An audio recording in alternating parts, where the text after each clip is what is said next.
welcome back everybody to Syothon. We have Captain of the Dorks about to head in for Final Fantasy Pixel Remaster. He did post in the chat just there that we need 4 names for characters if anyone does want to suggest.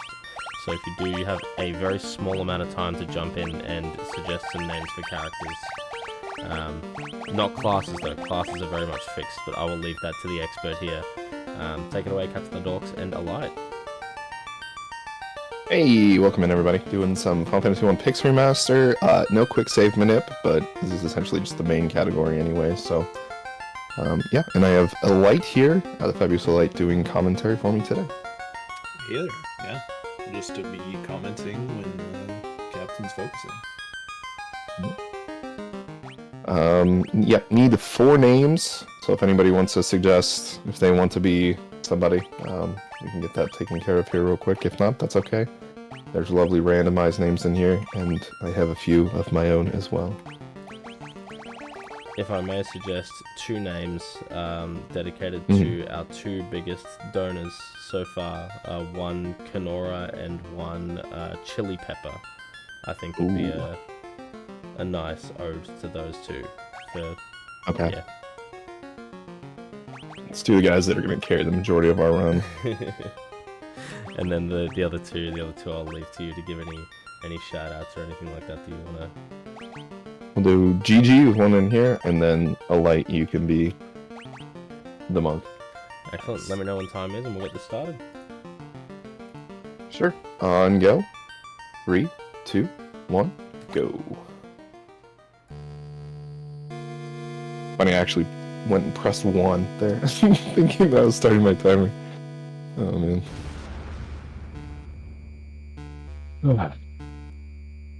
Yeah, so at the beginning of this, nice start to the run is 2 minutes of waiting. As we go through a little bit of the intro to the story. Yeah, there's not a lot of, for Final Fantasy 1, there's not a lot of prompts to go places. And essentially this is one of the main big dumps on what's happening early on. Not much else in-game to really direct you where to go. That was one of the kind of aspects that really showed it as a new game, first of the franchise, compared to some of the other ones, which they're very much like, hey, go over here kind of thing. But they do have an in-element dancer in the first town that kind of gives you hints along the way. But other than that, it's very much D&D kind of, you know, you need to be the one to initiate a lot of what happens in the game.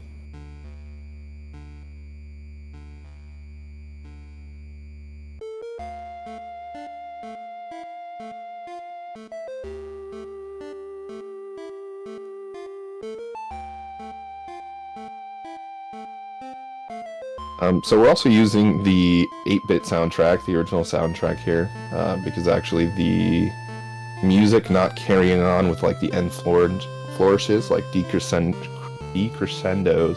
into things. With the 8-bit actually saves a few seconds on each pickup that we have.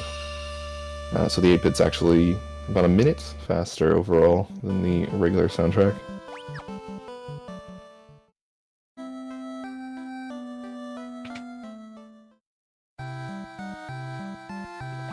I'm gonna buy the initial gear we need.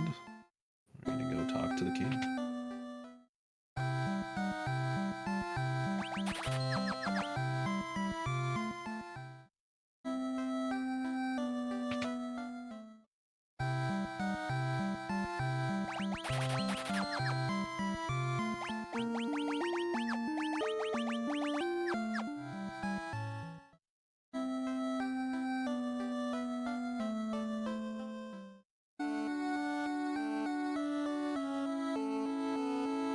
One of the nice quality of life things they have for the Pixel Remasters, where on other games you might have to mash A or B, but for this, I can literally press any button I want to move text along. It definitely saves your fingers a little bit. Okay. See if we get a good first encounter.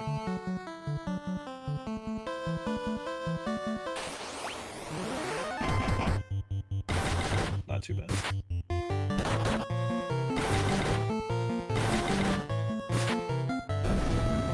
Oh, the rare under damage, wow. It saves you a dead monk. Or warrior, rather. Well, we might have a dead warrior here anyways. Oop. Oh, that was unfortunate. Nobody died, though. Yeah, probably one of the least scary encounters we can get here if we accidentally get one here in Shrine. It wouldn't be too bad to have it means that everybody else can get XP.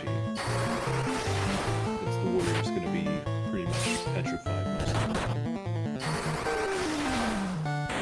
Nice. That's So, first kind of like reset piece down here. Garland could kill the monk, the mages outright if he wants to, which isn't too big of a deal in a fast-paced speedrun. Really, that's usually a reset point because that sets you up with low HP early on. But we got kind of lucky there. Usually he will attack the top slot. So how this goes for this, two things I wanted to point out. So first, there's no step route. It is randomized encounters for how many steps to next encounter. There's a certain range. And it doesn't decide the encounter until the encounter before it has completed. So no real step route on it. Basically just use as few steps as possible.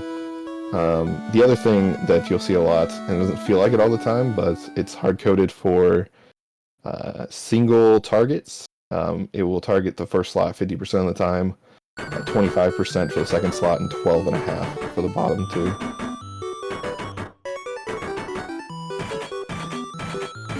So, big reason why we use the warrior in the top slot and just give him some early armor, so just absorb damage early on.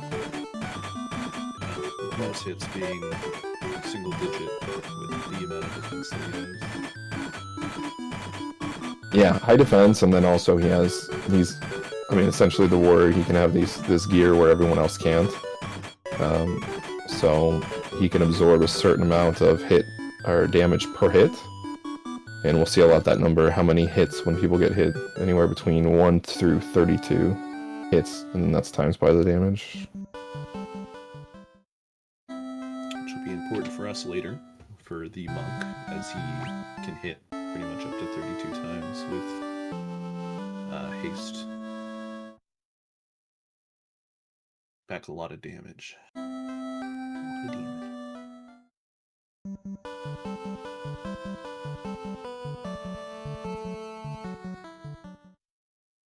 And here's our second big cutscene.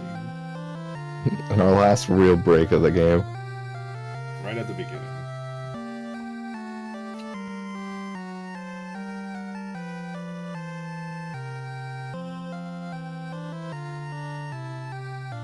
So this is also kind of a its own thing here. It's self-scrolling, but probably one of the biggest pain points in speedrunning, because every time we reset a run, we have to go through this cutscene here.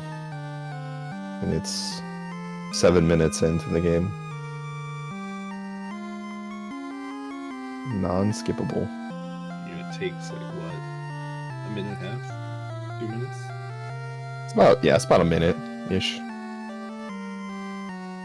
Well, maybe a minute and a half, I guess, because it did start a little bit earlier, but... Riveting gameplay. It's great, isn't it? This is your data dump right here. Yeah. Kind of. More of a poem, if anything. That's basically all you really get at the beginning.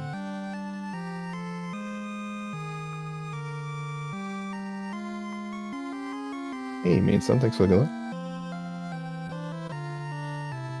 Oh, you decided to curse the run today, huh, Light? I did it twice, too. Just to Nice. balance out any blessings, just in case. Yeah, I mean, yeah, you had one prepared. We're net 0 right now. Yep. You have to use reverse psychology on the run. If you curse it, then it has to be good. Right. What could possibly go wrong? Yeah. Make a single wolf. Not too bad. So this How uses often yeah. This uses chunks to decide where enemies are, so actually if we walk too far in the beginning part, we'll get the harder enemy set. But luckily we got the encounter there early. So we got an easy encounter. We don't have to really worry too much about not having enough thunder chargers on the way over. There's the crazy horse from last. These guys have a lot of XP, they can do a lot of damage, especially for the low health mages, they can be pretty dangerous. And a potion. Nice. So what we're hoping to see here, we're guaranteed at level 4 to have a good HP up on our mages, so we're hoping to have that 50 early on. But there are some levels where we're not guaranteed, but we hope to see more HP. Looks like Kenora is already up into the 80s, which is very nice for the beginning part of the game.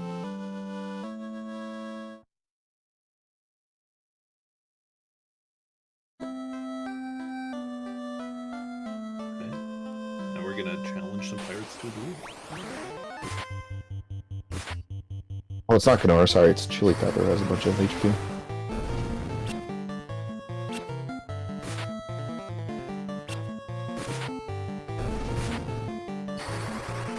It's nice to see all the hits go into that top slot. Especially with all of that health. 1 or 2 damage. Really.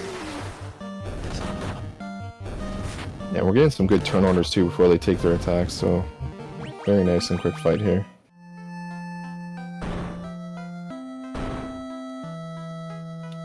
So we did pick up... Yeah. I beat you up, you give me your ship. The goons of Provoca. So we did pick up Temper there, which is very important late game for buffing physical damage. Easier to get now, so you don't have to make a separate chirp later. Yeah, if you caught it, there's a guy with blue hair that actually shows up after we fight pirates and gets in the way, so it's just slightly faster to get it on your way into town instead of on the way out.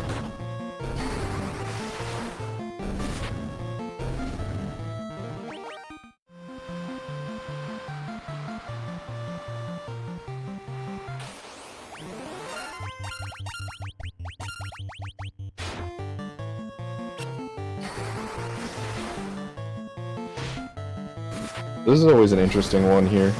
The mages can do the required damage, which is 64 to the Sahagins, which we're hoping for. Sometimes they can also low roll here. But we want to see a bunch of red Sahagins for gold. We also want to see Buccaneers if we can get lucky with those. Those are really good for golden experience. And then sharks can be a little more scary because they can hit and crit early on. But they are our best shot at getting some early experience.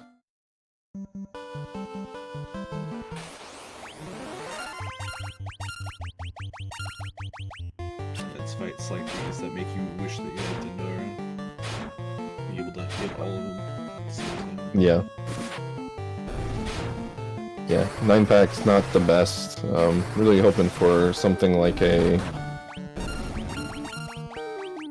the 7-pack version of this, because 2 less green Sahagins, which doesn't really make a big difference in the total experience and guild fight.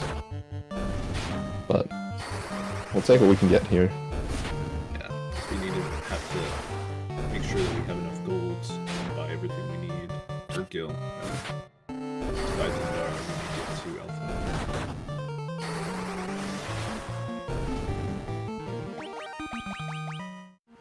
Play a little bit safe since we're just still this close to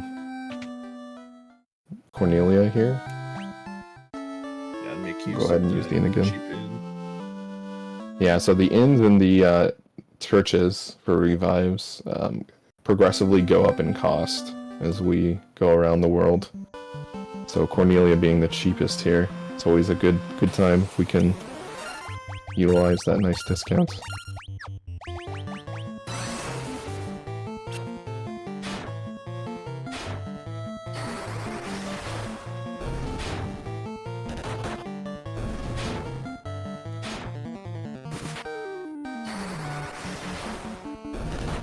Chili Pepper's getting beaten up. We did get a potion earlier. I'm going to use that. You're better than that than Kenora, though.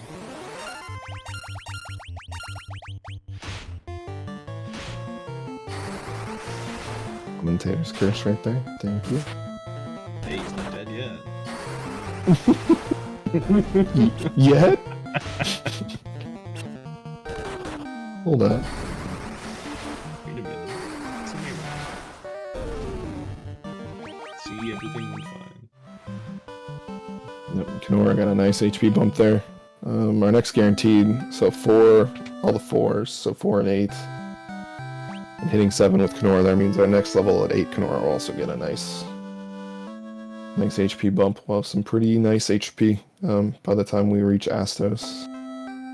Yeah. Every little bit of HP helps. Fight taking that extra fight, still only have 400 gil.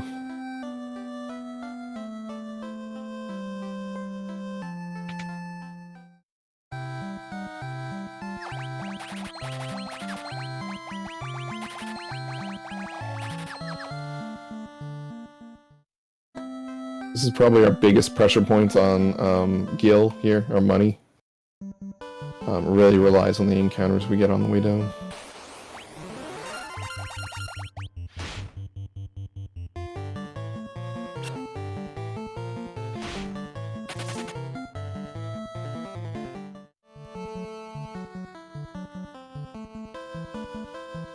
And pretty much we don't want to take any fights on any Astos.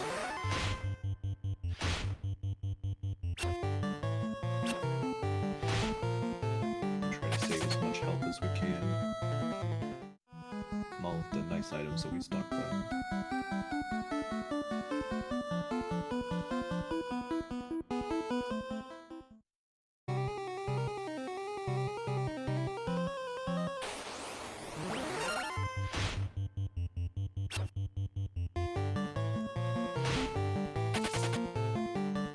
Marsh Cave has a lot of things that can poison us, those werewolves being one of them. So we can go the whole cave without getting poisoned, or we can just get really unlucky. We only have 2 antidotes we're able to buy here, so let's see which one that is. Green slimes as well, don't hit for much, but have a good chance of poisoning.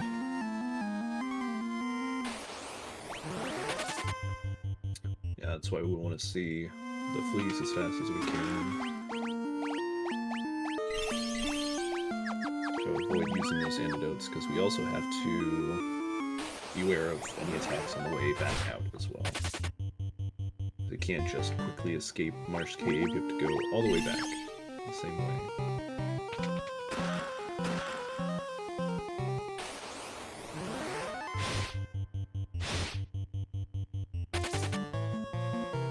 Scorpions and gargoyles, probably the scarier the fights here.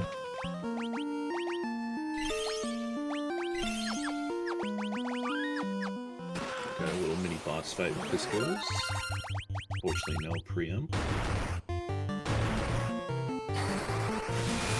Early Thundara, no high rolls. Good hits on the warrior. Oh, right there.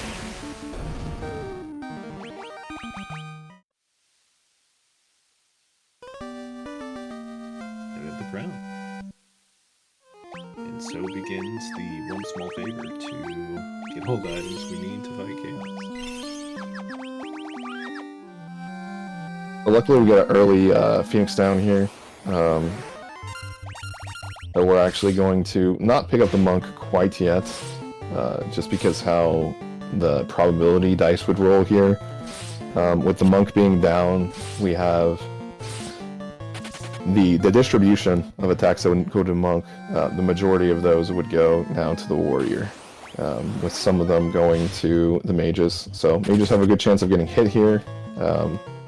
But still the majority of it is going to be going to that warrior up top. And our warrior's just gonna be pretty much a big meat shield most of the run. what he's there for.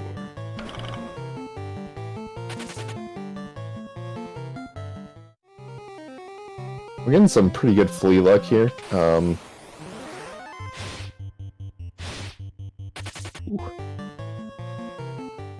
Fleas aren't guaranteed.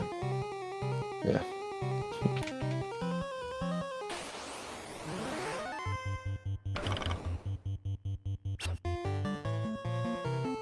Yeah, like right there.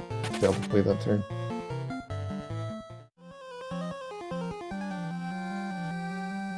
Alright, we got steps. Nice.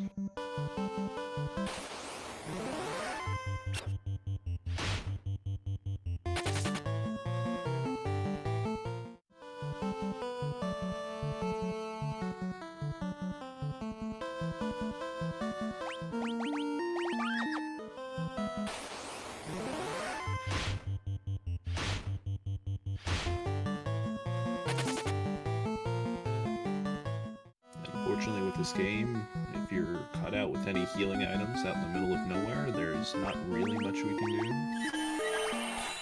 Pretty much just have to hope that you don't die. You can get to some place to heal. Or you have to save scum your way back home if you're playing the game normally.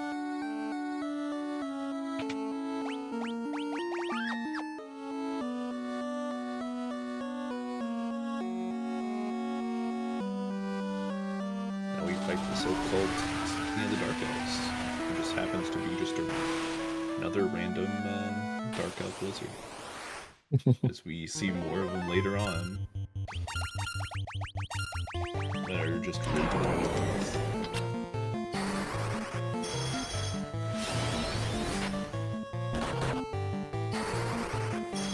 So this was pretty much just stuffing the warrior and the monk, give them a bunch of damage output so we can last.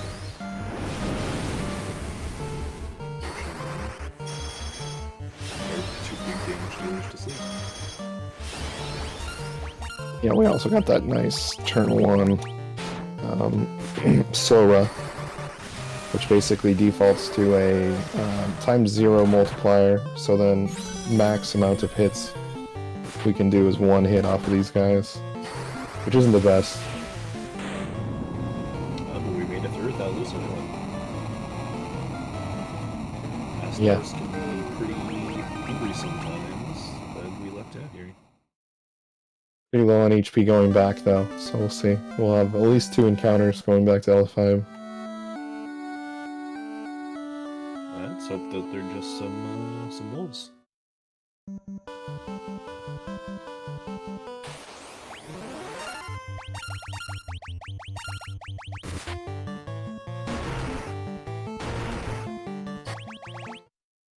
Oof, unlucky.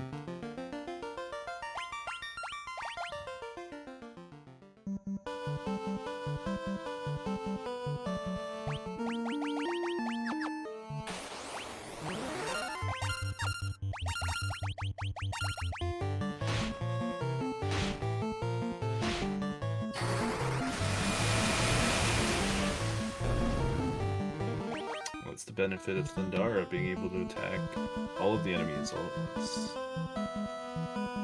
Seems a lot of time.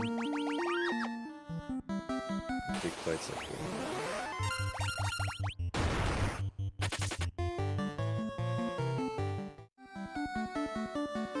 I'm actually going to use the monk down here as a blessing, where we'll be able to divert a greater percentage of the experience here to the mages. We need the monk late game, but we should be able to catch up his levels towards the end, where the earlier levels on the mages will help us out now, so...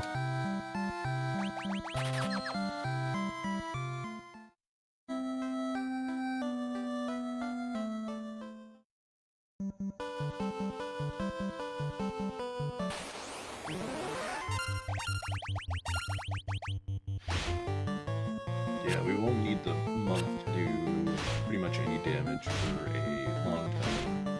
It's pretty much the black mage's turn to carry all the way up until we fight pretty much the fiends.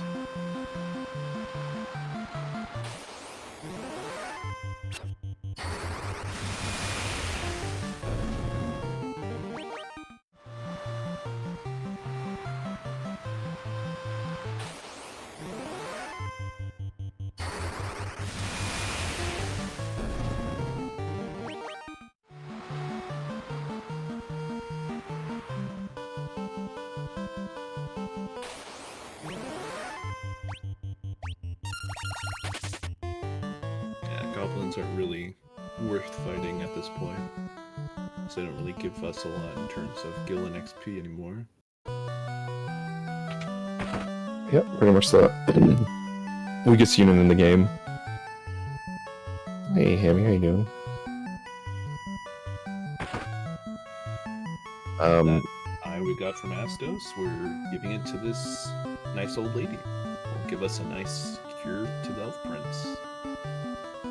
Continues our line of item trading. Gonna pick up a potion here to kind of offset some of that damage that was happening here. Curious thing about goblins, though, it's kind of works in with the name of the category, no quick save manip. So there is a way in some pre-patches, I believe they patched it out. No one's been able to do it since, without backpatching. But there is a way that you can get any encounter that would come up to be 4 goblins, which also makes it a runnable encounter.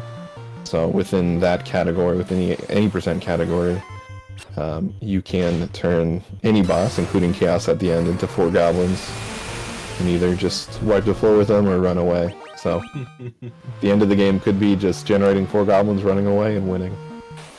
That definitely would save a lot of time, considering Chaos is usually like a 2-minute fight.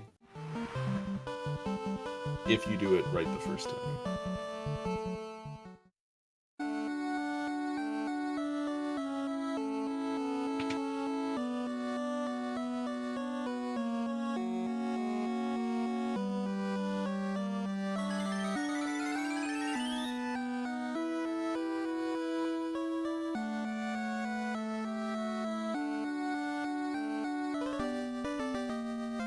It's funny how as a gift he gives us the Mystic Key, which is pretty much the key that can open up the Elfheim coffers, but also subsequently the Cornelia coffers as well. So he pretty much gives away someone else's goods and riches, not just his own. Yeah, it's a funny one too.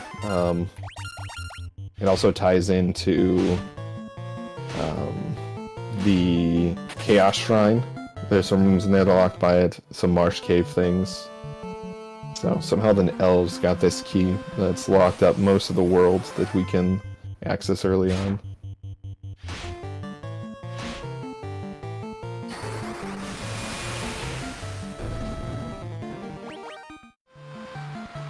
Yep, and as both black mages have Thundara now, it becomes a lot easier to take on the scary sea fights, because you can just use Thundara.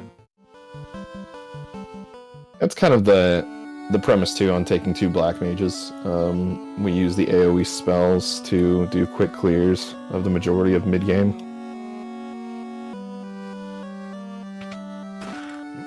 We're gonna steal all of the riches from Cornelia.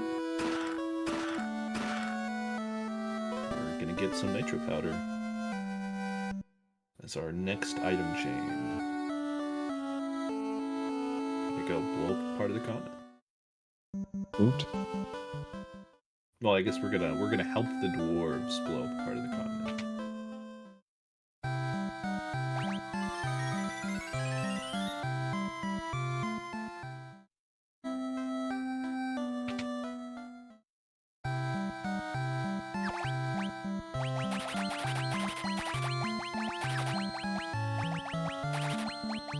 We're stuck on some items. Make sure that we have enough ethers, because this is pretty much our main item buy. What we have now is going to be used to fight all the way up to Lich.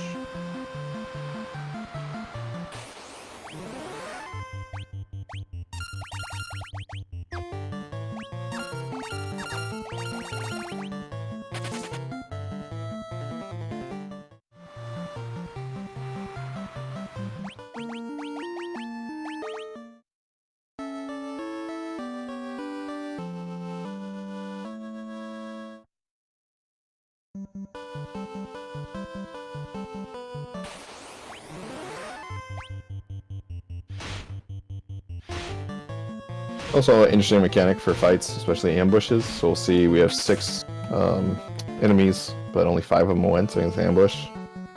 Depending on the number, it will only allow a certain amount to go, and then it will guarantee us the first action after, out the gate there. That ensures that the game with a 9-pack ambush doesn't get 18 attacks before we get to go. The downside to that is if you do have somebody defending and they do get that first free action, it could feel like 18 attacks before you do get a turn. But there's a little bit of a mechanic in there to make sure that ambushes have the chance to not completely kill your party. Yeah, you just gotta make sure not to defend. No. Right. Little landscaping. Be able to access more of the ocean. Of course, the ecological disaster of mixing 2 bodies of water like that is not talked about, but it's not important. Oh, look, there's a small river right there connecting the two. It's fine. Yeah, yeah. Totally.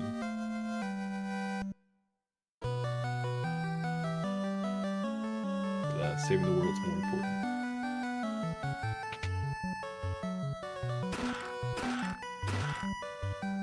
You get a pull for their coffers too.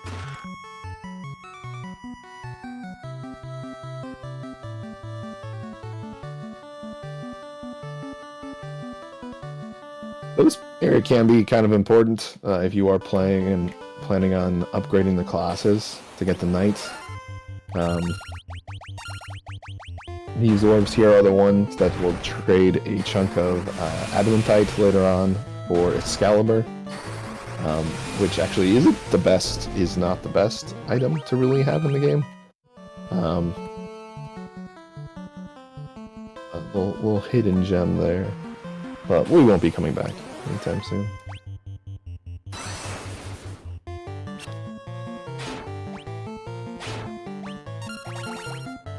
We're seeing some great HP growth on Chili Pepper, just blowing through. Yeah. Well, the monk was dead for a little bit, so it's not entirely fair.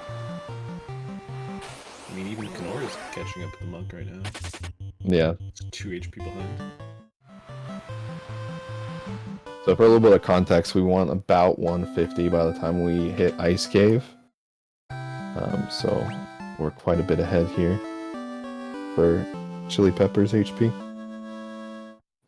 Our big HP threshold we want to hit before Lich is somewhere around 140.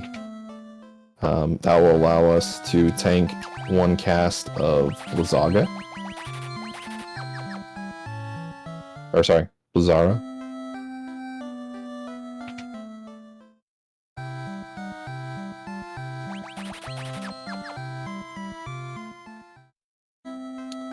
Right now, we're gonna help out the local town of Melmont by beating up a vampire. It is really just covering up for the return of the Lich further in the dungeon.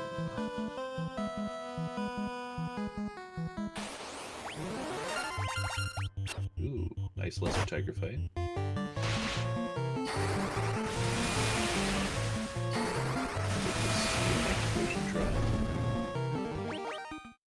Fortunately, no. But we'll have other chances later on.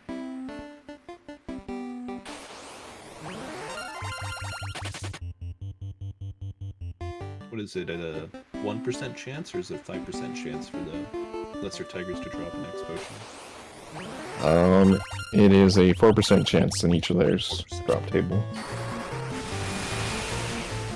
So with 3, as Loki Pookie would say, that should be a 11% chance, right? Fortunately, statistics do not reflect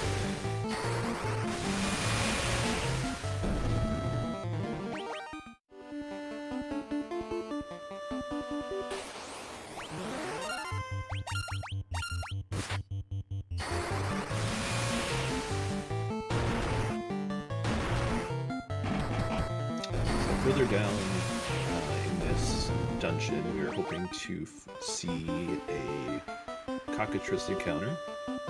So we're going to want to petrify our top 2 people in order to be able to take more damage, because petrified characters can get hit in the drop table, but they won't take any damage. It'll just be considered a miss, which allows us to have a 75% chance of a miss from enemy attacks, which is pretty much the best shields for the black mages. Of course, there is still a 25% chance that the black mages can get hit.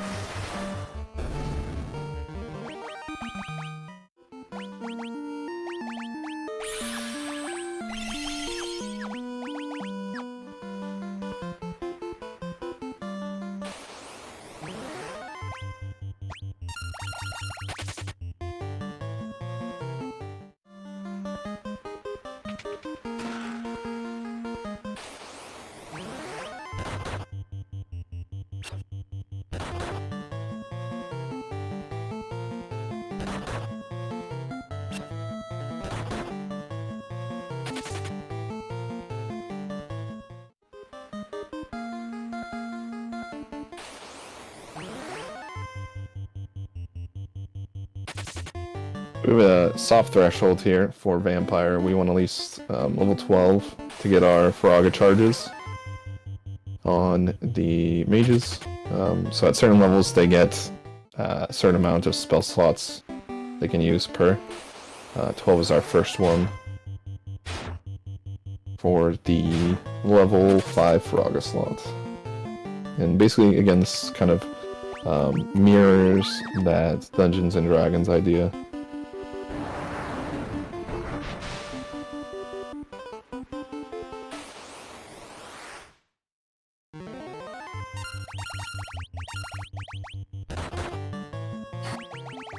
Oof. Fortunate.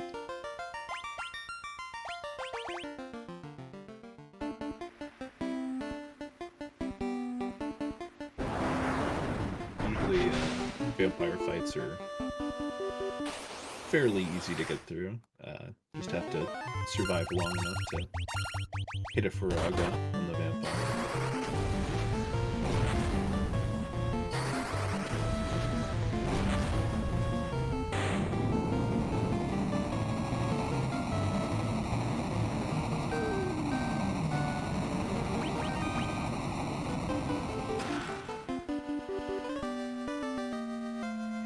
Obtain a delicious star ruby to snack on later.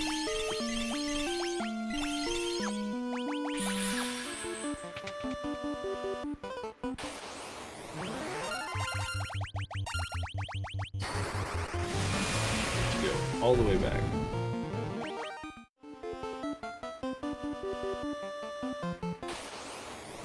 Do that silly stick, and then we come all the way back.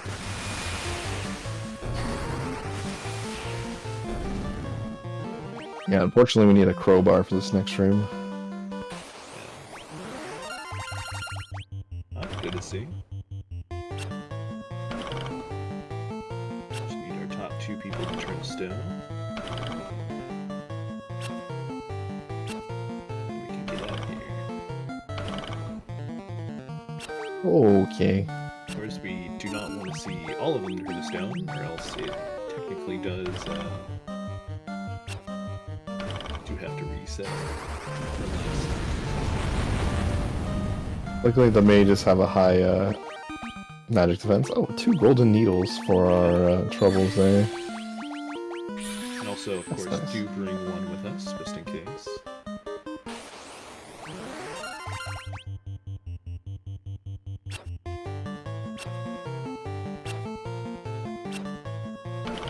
Yep, now we have these nice cardboard cutouts that we can drag along with us to essentially distract all the enemies.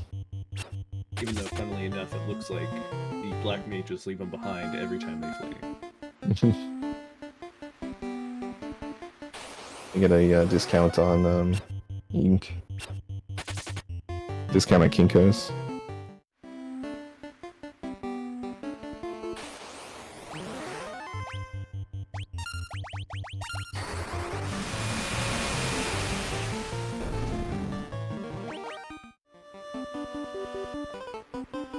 Well, there is some teleportation magic in the game. Unfortunately, we can't get it.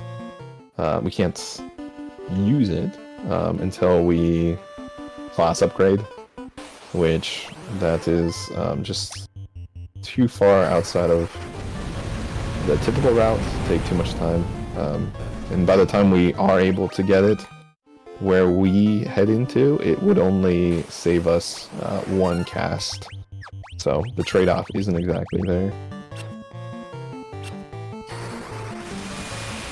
And besides, once we get to the fiend fights, the end of the fiend fight comes with a nice little teleporter to teleport us back out, so we don't have to walk all the way out of the cave. Yeah. Yeah, the only real good part that I would say was sometime would be the waterfall cave. We wouldn't have to go all the way out. Oh, another lesser tiger fight.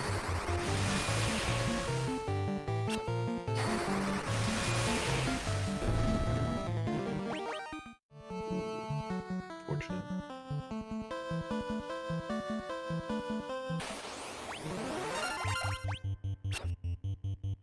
After we come out the cave on the other side of this, there's actually another fun chunk area that if we do get an encounter all the way at the bottom, the programmers didn't actually program anything for that chunk, so it defaults to 4 goblins. So if we do happen to get one at the bottom, we'll see 4 goblins there. There we go. Give our nice golem friend a nice star room snack.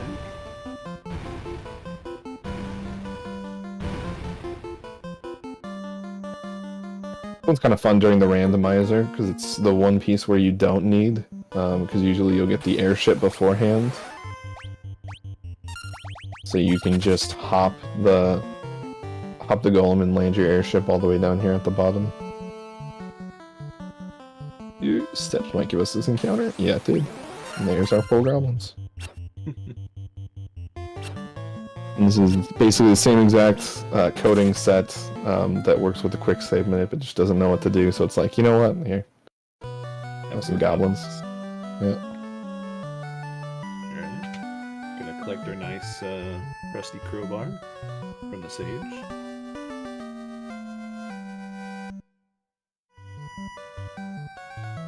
So he's heard about the Lich and the Vampire, and he knows that this is needed, but he just chills here.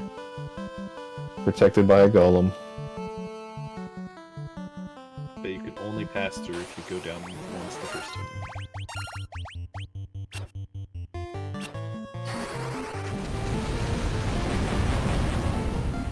Wouldn't technically the Star Ruby be considered a bribe then for the golem? You bribe with the Star Ruby?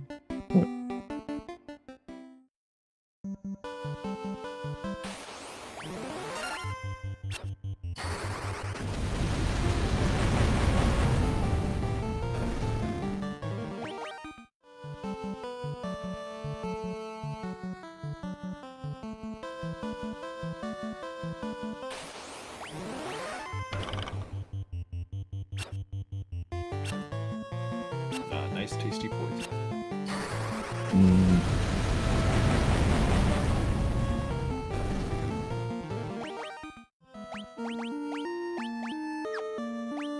This time though, we do have some more antidotes to use, so not as worrying. Poison essentially works the same way as it does in Pokemon, if you're familiar with that. Every step you take, every move you make, you lose 1 HP. And then, poison will be watching you. And then every battle at the end of each round, you'll take some lovely poison damage.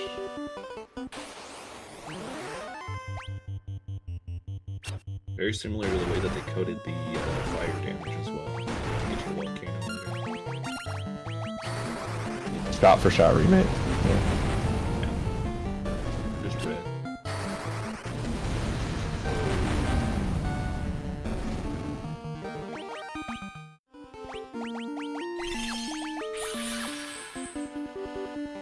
For this section, Another thing. Go ahead. Go ahead, sir. For this section with the ethers that we took at last item buy, we have to make sure to use them sparingly to get through the section. So it's pretty much flipping between casting Thundara and Faraga, as these two spells take up different spell slots, so we can pretty much make full use out of the ethers.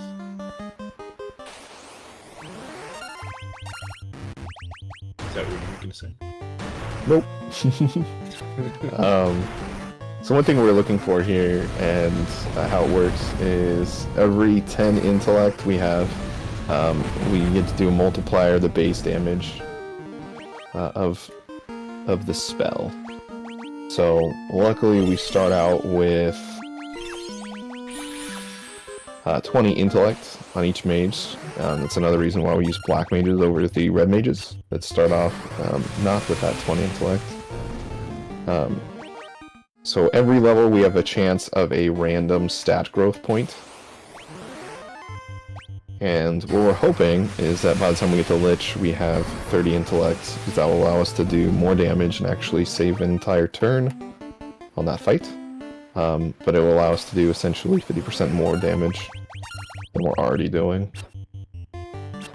We'll be level 15 by there. It's guaranteed to have 30 int by level 20. So we just need to get a few extra lucky stat growths for intellect on the mages.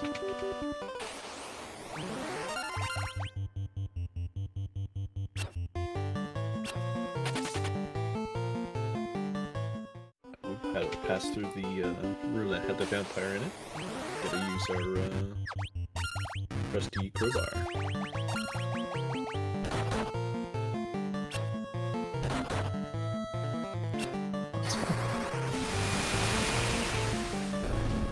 Yeah, without intellect. Faraga. Yeah. These guys, unfortunately. Oh, we're actually short.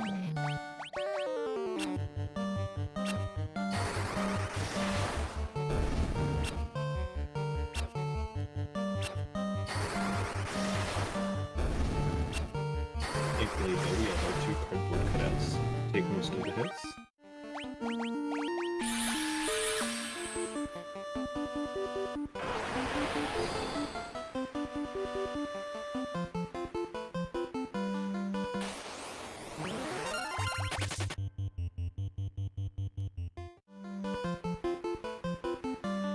We do want to be high enough level to have enough spell slots of Faraga to use on Lich. This game is another one of those fights where we're just right on the cusp of doing enough damage. Kill them in one shot. Please help if you have a preempt though. Yeah.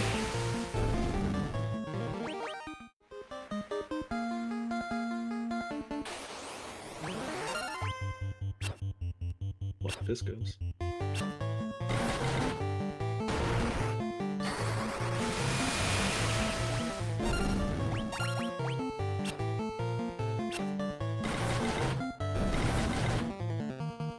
No. It's always funny to see the black mages just hitting things with the casting stick.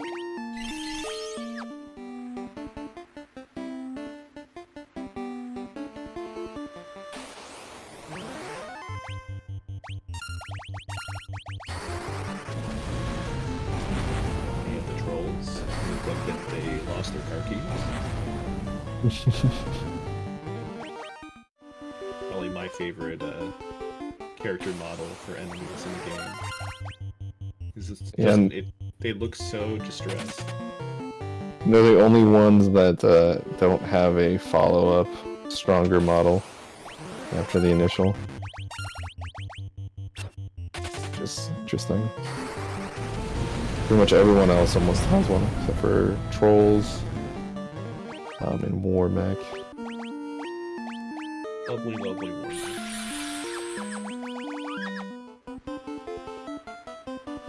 Who knows, maybe we'll see Warmech this round. Maybe we'll get that 164.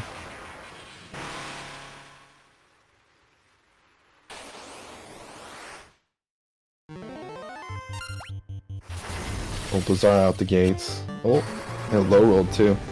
Wow. HP, minute read. See it. We don't have intellect, which is fine. We're just taking this an extra turn. Slow as fun. Amount of time to cast a spell is 1 turn. Oh, double Blizzara. Oh, and high roll too. Came back with that high roll. Yeah, 182 on bottom.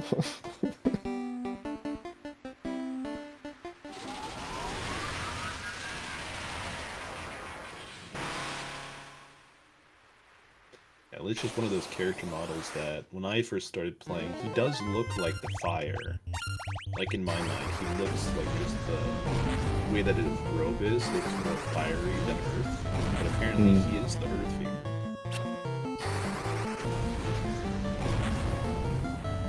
He's a really mellow guy, really down to earth.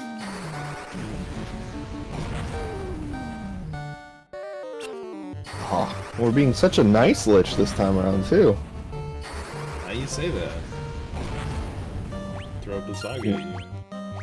What could possibly go wrong? Zaga. Zaga.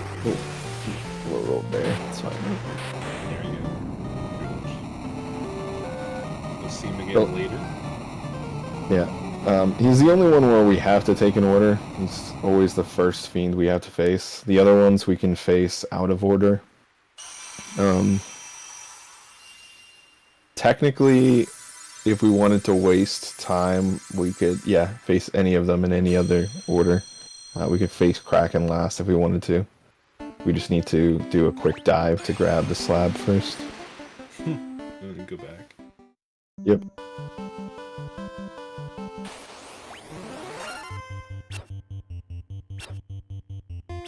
After all that, orcs are kind of nice to see. Yeah, early on they're a nice one too, because they have the chance to drop an antidote. So if you do need an antidote early game, there you go. Cockatrices, which are pretty much the only thing that can petrify us in this game. They also hold the gold needles, which we saw, which is an interesting one. But now we get some nice leisurely strolls. Now that we saved Melmon, we're good to go. Pick up some new spells. Get a canoe.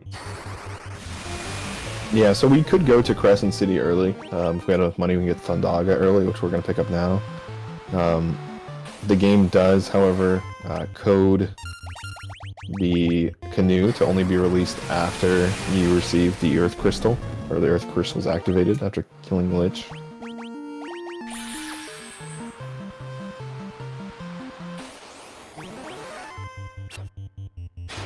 Which is a fun one in the randomizer.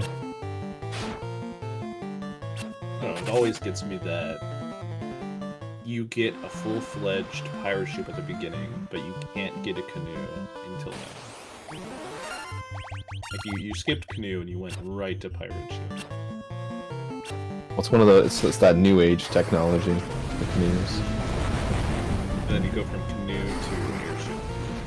Yeah, pretty fast. We're actually not going to do pretty much anything else until we get the airship. Normally we would... Yeah, normally we would go around this river here and go face... Oh, thanks. This made this fight not worth taking. That's funny.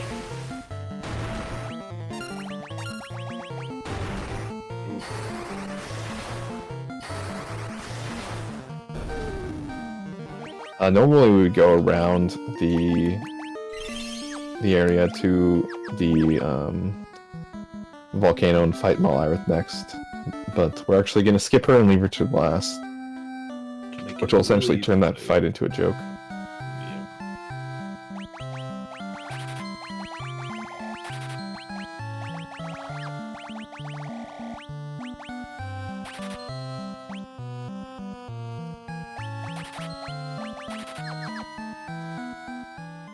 Playing it close in the guild there.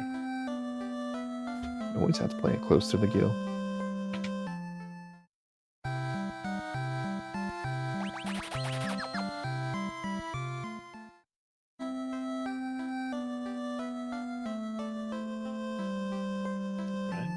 nice cozy canoe.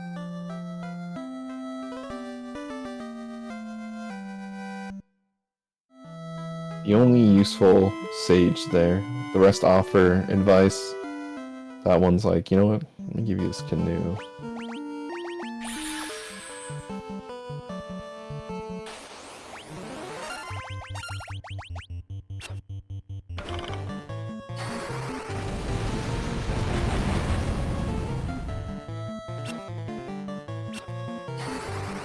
So we do need a few more levels just to build up the amount of Thundagas we can use, which we will need the ability to cast 3, or at least it will make it easier for the Kraken fight coming up.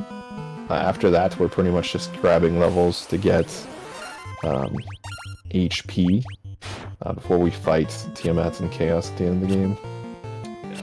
Well, funnily enough, like a lot of high-level spells are used to fight Chaos at the end. It's pretty much using the what is it, second level spell slot for Temper? Or is it first level? Yeah, second and fourth. So I'll be using Temper and Haste. And then their items, some items have the ability to cast spells. So we're actually going to be using an item to cast an 8th level spell on the monk. Have him cast that on himself. But, you know, since it's an item, it doesn't count. We're not actually casting an 8th level spell. Nice to see Chili Pepper with 200 HP. Be high HP for this average time. Yeah, we can definitely see the difference here. Kanoa is not getting a lot. Or Chili Pepper's already at 200.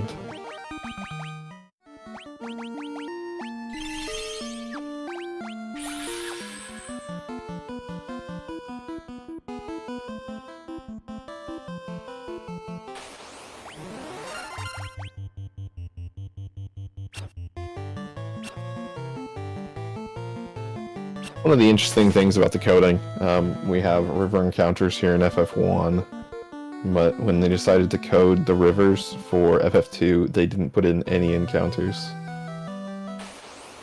So a fun little difference. It's because we kill all the encounters in FF1, just not enough for FF2. Exactly. Yeah.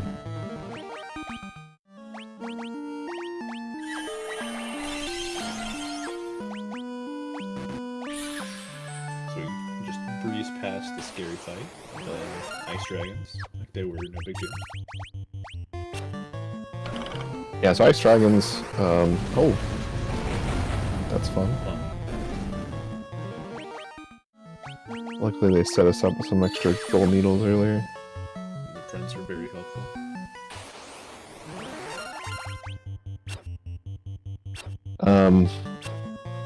Ice dragons are one of the strongest things in the game, for magic-wise, before we get ribbons. So, if we get double Ice Storm here, they can actually wipe a party if we don't have over 200 HP. Luckily we have one mage that's slightly over, so we should be in good shape for that.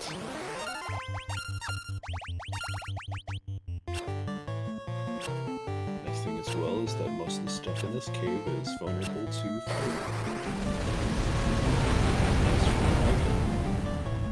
Yeah, there was an interesting route before. So Thundar can kill some of the things in here. But for the most part, it's going to be Thundaga and Faraga. Yeah, there's that Ice Storm.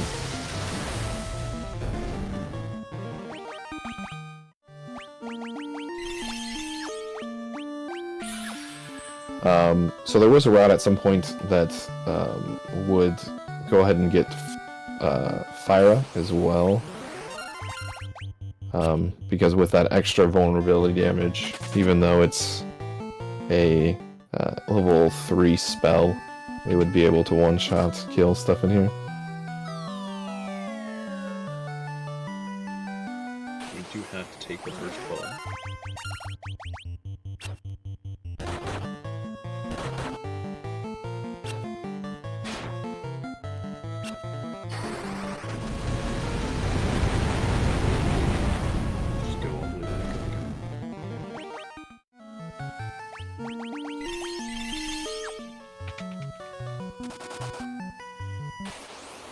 those little ice spikes pretty much work the same thing as fire.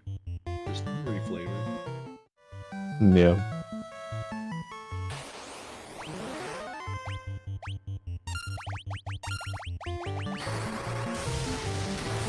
There is a sword here we could get for our warrior, but not really needed. Yeah. Warrior is just there to look like stone.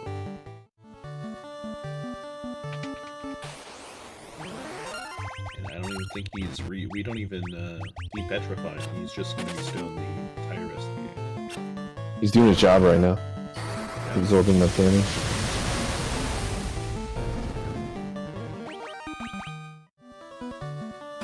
We'll get two things. We'll get 10k and an ice shield, which ice shields sell for 5,000.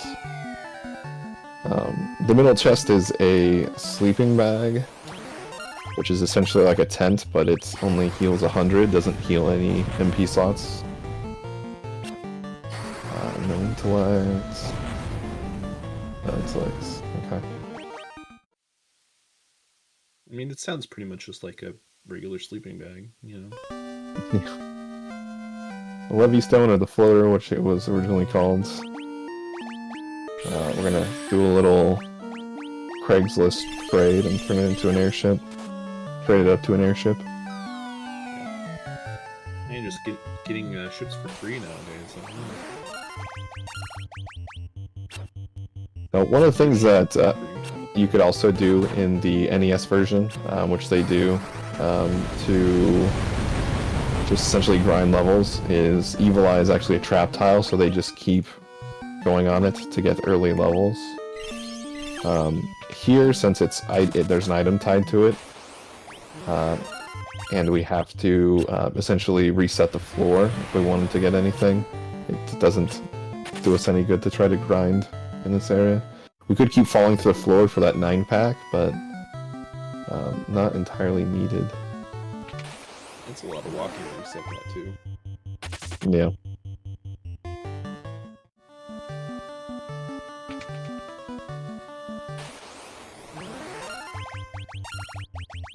Nice white dragon to send us off.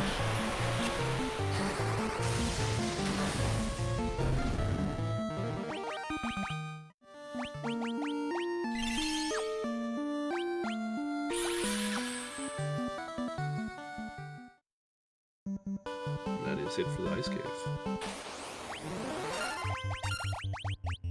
Yep.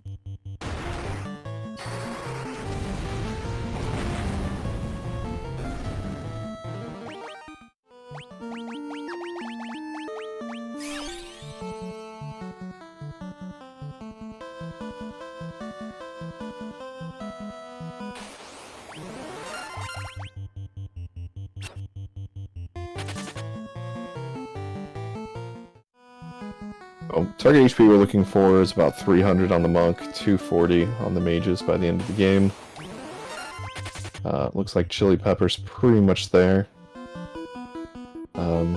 Nora, it looks like it will have enough before the end of the game. Kind of slow walking it. But the rest of the remaining mandatory HP up should get us essentially where we want to be. Yeah. I mean, there's plenty of run left with the HP up that we need.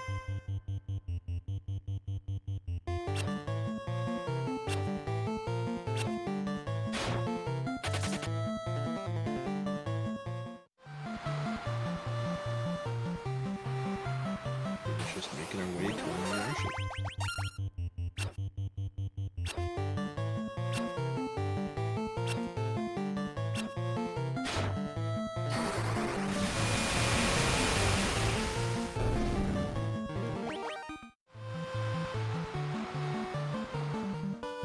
Left here in the desert, which, you know, believably, if you wanted to bury an airship somewhere, sand would be the place that you'd want to put it. Very dry.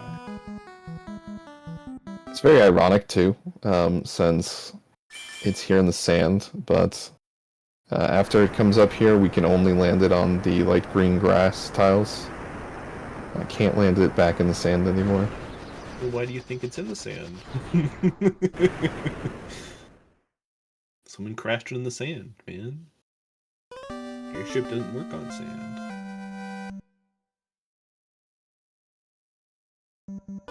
It's the airship, not the sand ship. Exactly. That thing can't float.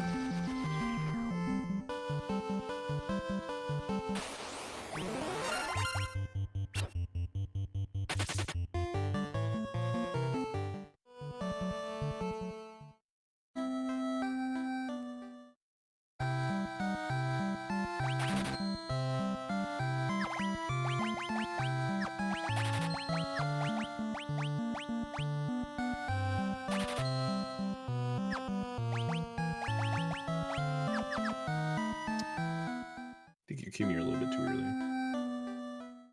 This is actually something Shane's was talking about. We're actually fine. We want to go to Gaia next. We're just a little bit behind on Gil.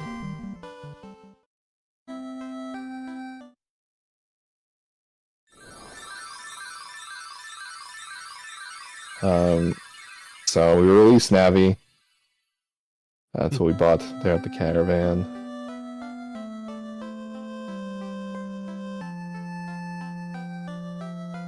What we could do here as well is we can buy Blizzaga if we come much later. After the waterfall cave.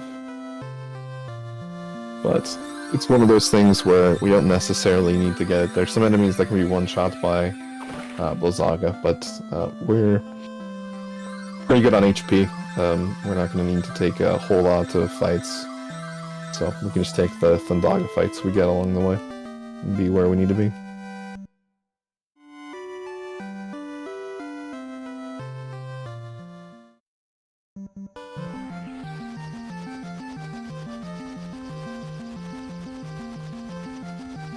Doing this order will allow us, we don't have to do a double landing here.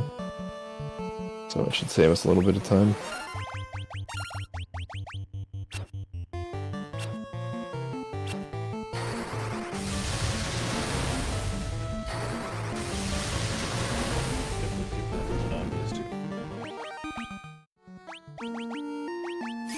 It's all the rage.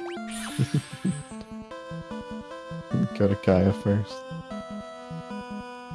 Hey man, if it saves time, it saves time. Now we're going to waterfall cave to get another item. There are a long version of list of items to get to chaos. A warp stone in order to access Tiamat later on.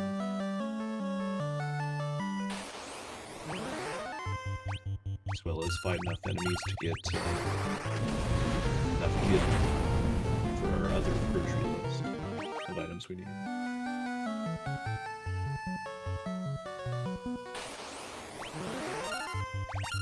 Yeah, so we have one of the craziest encounters here in this cave too, the green dragons. It would be technically our third dragon we would see. We would see lava dragons if we went to Mount Glug.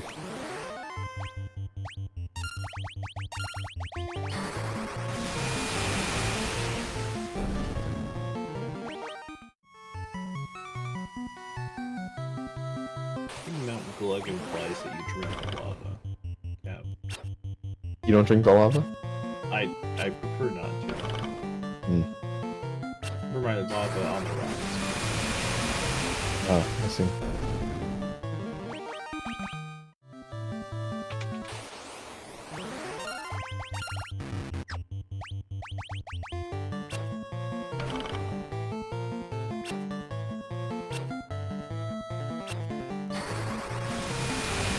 time you've got cardboard cutouts, they can't be turned to stone twice.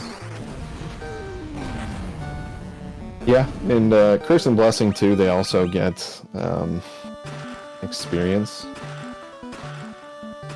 So it's good for the monk, but the warrior getting experience here takes away from the overall. So, 6 of 1.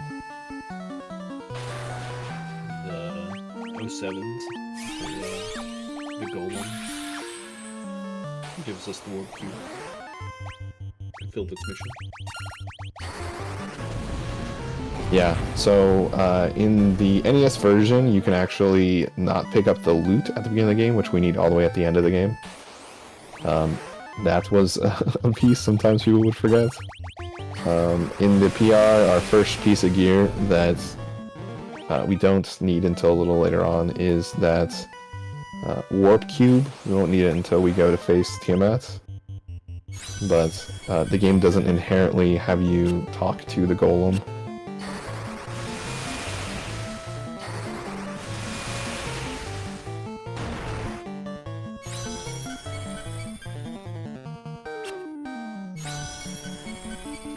Yes, go fast. Ooh. A little bit too fast.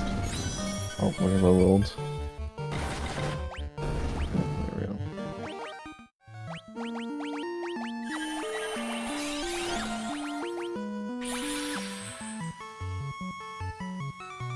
go. So to explain slow and haste a little bit here, there are 3 states of being. None of it affects your actual walk speed, it's all battle-based. And any buffs you do only live during the battle. And also if that character dies, all the buffs that they would have had apply on them are removed. So if you do revive them, they're basically at base at that point. But you have 3 states. You have slowed, normal, and hasted. Which respectively, the amount of hits that you can do is based upon essentially your agility rating, which is tied in with your stamina stat. And that determines how many hits you can do. Now, normally each character is tied into 8 hits max, where the monk is the only one that can do 16.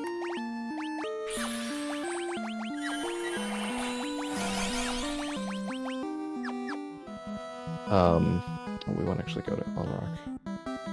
Yeah, and haste will allow him to hit for 32 hits instead. Yeah.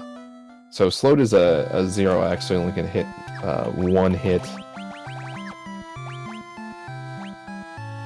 One sec here, sorry.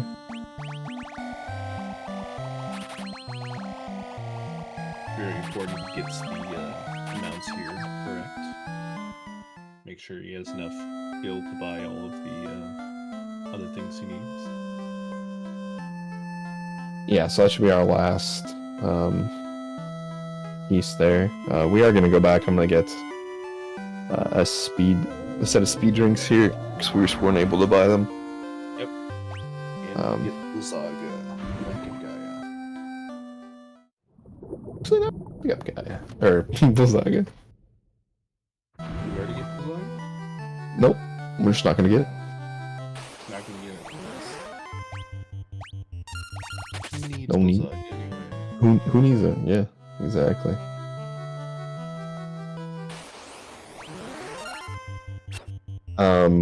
Anyways, so slowed is 0x, normal is 1x, and then hasted is 2. So if you are slowed, you'll do only max of 1 hit. Where once we're hasted, we'll be able to do 32 hits off of the monk. And then with actual increasing his attack base damage, we will be able to do somewhere around 6k at the end of the game. Which is very important, since Cass is what, 20,000? Yep, HP? 20k. Even with the max damage output of Monk, has to take 4 turns.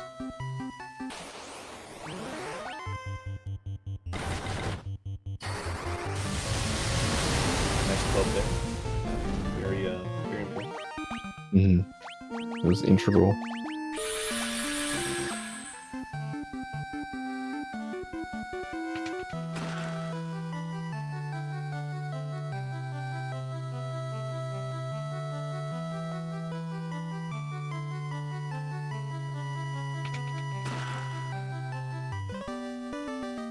Now we got the slab. Very important. Give it to our guy in Melmond. Build that to know we finish, so we can get the chime. Yeah, and that floor is probably one of the most interesting floors. Since it is the only floor in a dungeon that doesn't have any encounters tied to it. And it does not increase your step count. Yeah, I think the first few times that I tried speedrunning Pixel Remaster, I thought I was just lucky for not getting any encounters on that floor, but little did I know, What's it's going just on? nobody gets encounters on that floor. Yeah.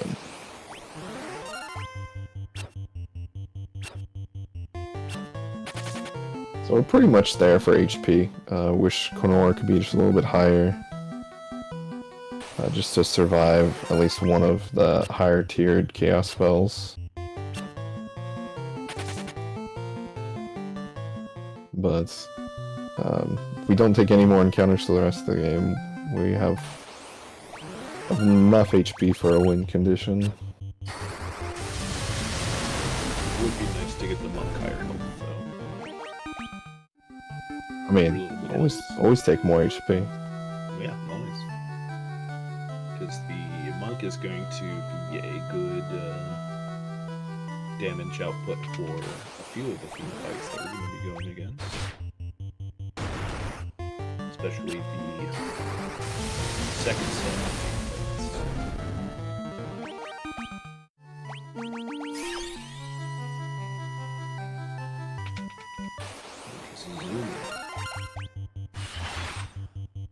So one of the things we didn't talk about is a little more on steps, where if our next encounter would be on our next step, and we were to go up a floor or get in our airship or something like that, anything other than taking that step, it will actually consider it like we did take an encounter, and it will re-step, or it will recalculate our amount of steps to next encounter.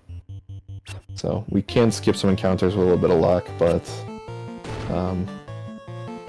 it's not exactly something to set up, since we don't know if that number could be 25, it could be 36. So it's better to just kind of take the least amount of steps.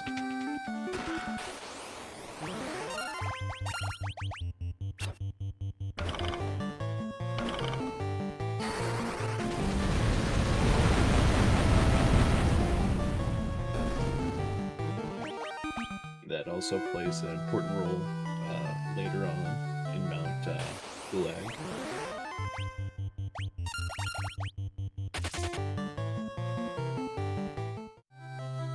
So it's interesting how it affects stepping on lava as opposed to stepping on regular ground.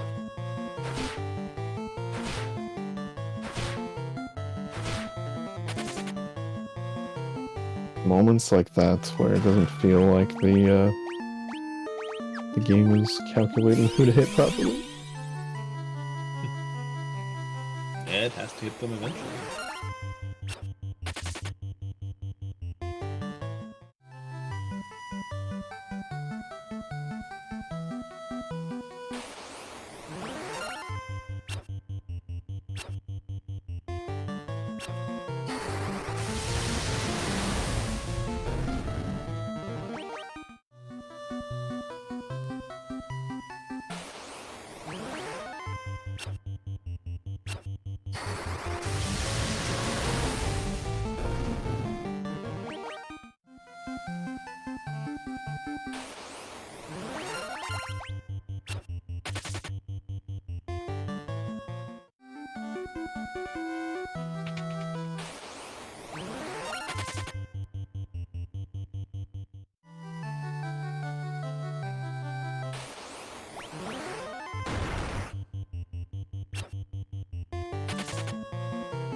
Here we are coming up on our second fiend fight. Nice big giant squid.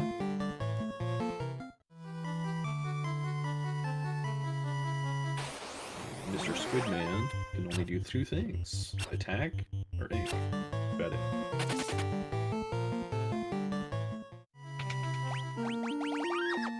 Yeah, probably our cushiest boss fights in the game here. No AoEs, and with petrified people, it's pretty much a cakewalk here. Just hoping not to get unlucky. I don't think we ethered. Nope. My bad. That's a reset. All right. Woo. Back to the top.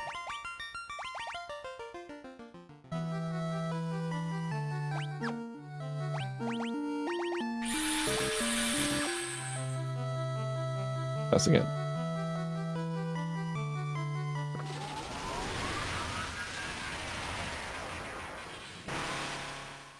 Just gotta get through 3 turns.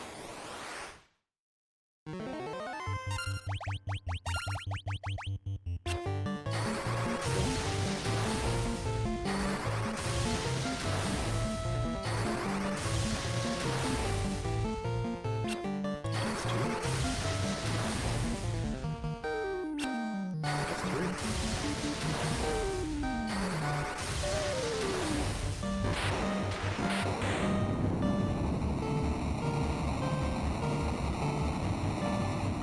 Sees that. Funny enough, because isn't Malira's supposed to be the second fight? So Yeah. it's technically easier for our build to fight Kraken than it is to fight Malira's. Yeah, some lives we can do the same thing. I mean, same as Lich, right? The 3 spells each. More lives we can do with Blizzaga, but usually we set up for our physical attacks at that point. Ah, but we don't have Blizzaga. We don't, yeah. So we don't necessarily need it.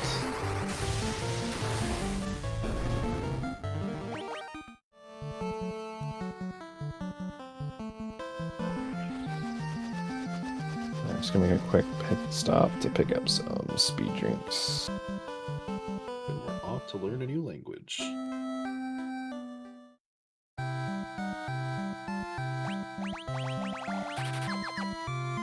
A lot of speed drinks. Money doesn't matter at this point.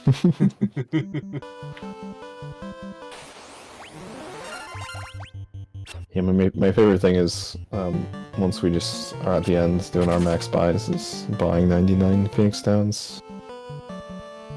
Not gonna use that many, but hey. Doesn't matter anymore. Yep. It's better to have.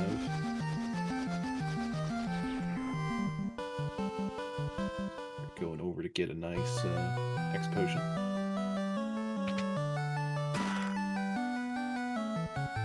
Or elixir. X potions in another castle.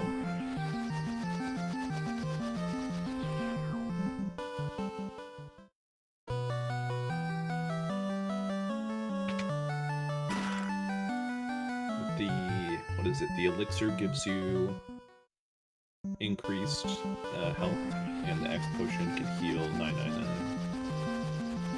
No, so the Giant's Tonics will go to increased health. Our X Potion will just give us the max amount of health it can heal.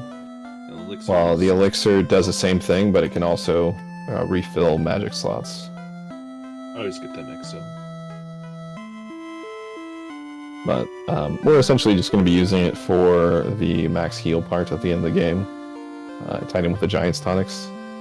So we're going to push our Monk to max health, and then just heal from there, and hope and pray.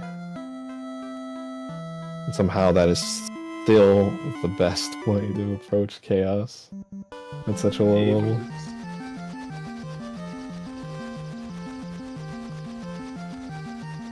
Besides, it's more fun that way.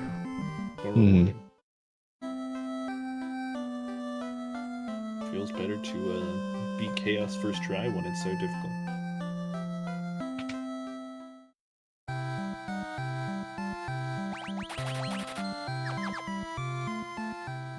Get some of our last spells.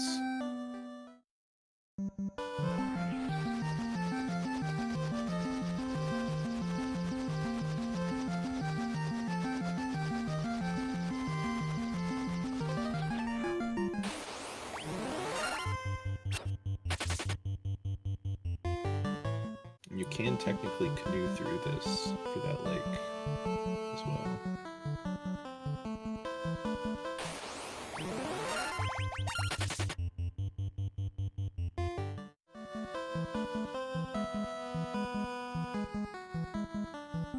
Three encounters? Yeah. Yeesh. Yeah, first one's very early.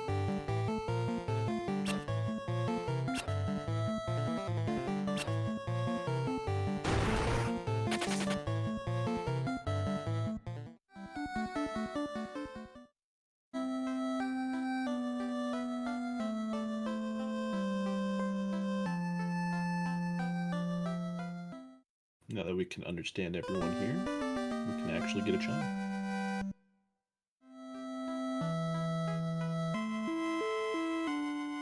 And then immediately leave.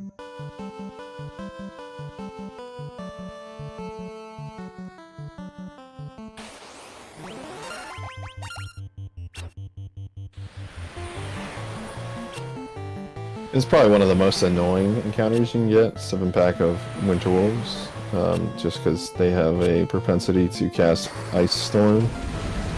That doesn't do too much at this point. We have the ribbon to half magical damage, or elemental damage.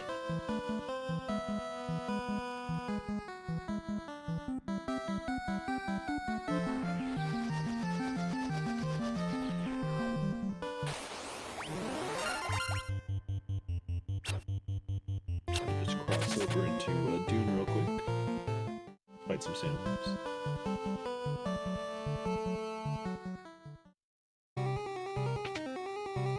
We're off to start our climb to fight the third fiend. Actually is the fourth fiend in terms of HP value. Yeah, probably the only other real gate for a PB is Tiamat here, just because Tiamat has some high damage spells that can do up to 150 damage. I mean, to be fair, he is supposed to be the last fiend. Yes, yes, she is. It's actually, all the fiends are females. Are they? Yep. And the more you know.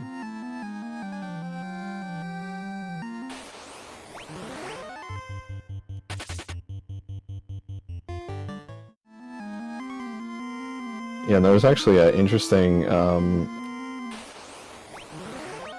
mechanic that worked as well in the NES, where trolls and I think it was the ogres, they would actually target either male or female characters first. So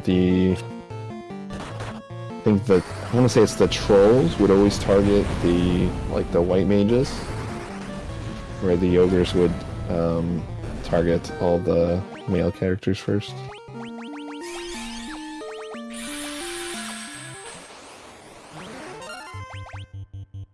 Yeah, let me spray for this. We find that fourth type of dragon here. Yeah, here's our blue dragon. We had the chance also to see the zombie dragon on the way down to Lithuania. No, we didn't. But blue dragons and green dragons are the strongest dragons in the game, other than Tiamat, of course.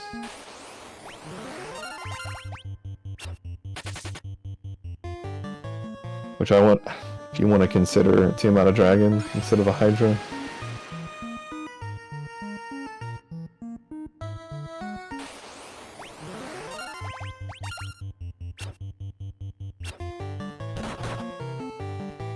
So, we just used the warp stone to go from the Mirage Tower into the Flying Fortress.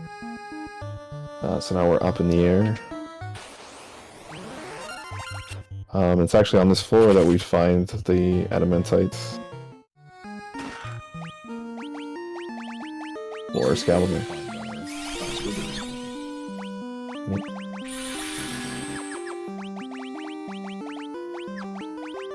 The ribbons are very important. critical resistant, especially in Chaos Fight.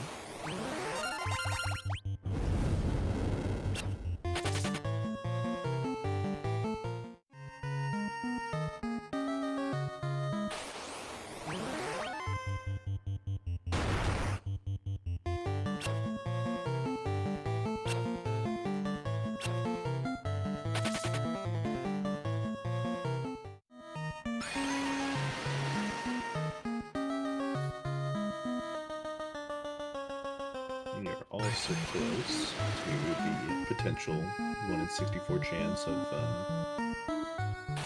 countering Warnock.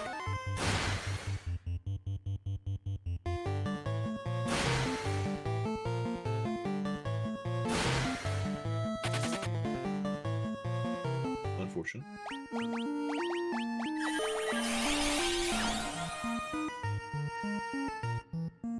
This is a fun room. You can actually go in any diagonal direction to reach the next floor. 2 over and 2 vertical, 2 horizontal boxes.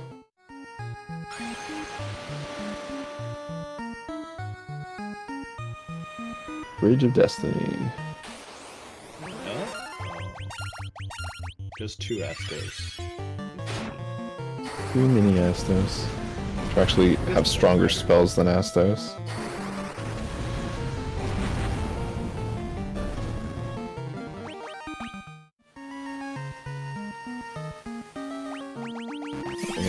I got out of this with just 1 encounter.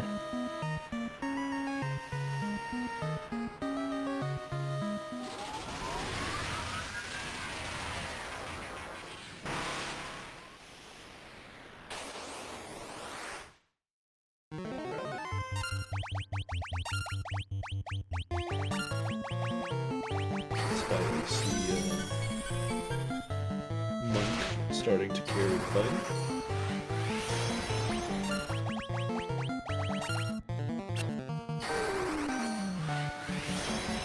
They're handed in the giant's gloves.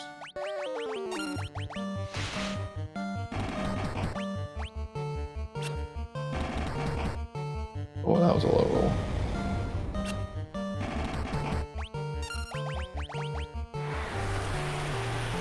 Probably could have gotten away with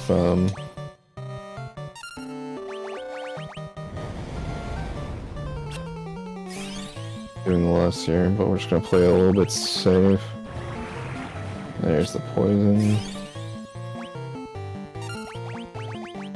We probably need 2 more hits here.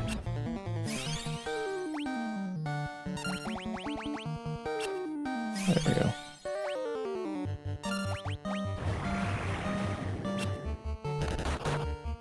Oh, definitely with that 200. There we go. Yeah, a little unlucky that the mages went down. I made it through them. First try, didn't have to reset. Hey, Matty Ice, thanks for the raid. 3rd fiend down. Have the 2nd easiest fiend to go. Maliris.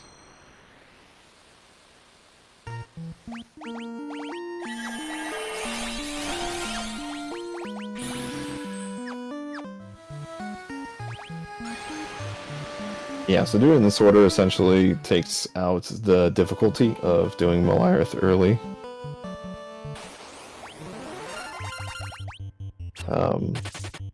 Essentially just makes it a cakewalk where we're just going to flee all the way to the end and punch her in the face and be done with it. We get a punch her face in the knee later. Or earlier, as I should say. So we actually get back in time to fight them again.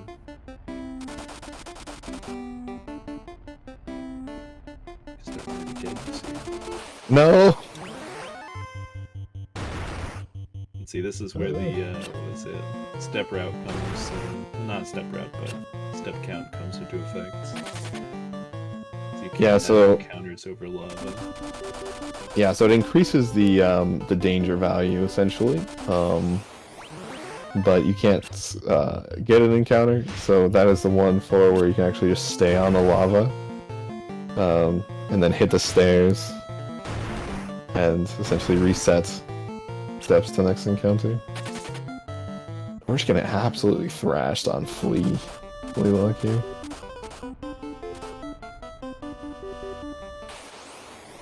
And that was unlucky too. We were one step away from an encounter. This is probably the one floor where we're assured not to get one. Because how much lava there is.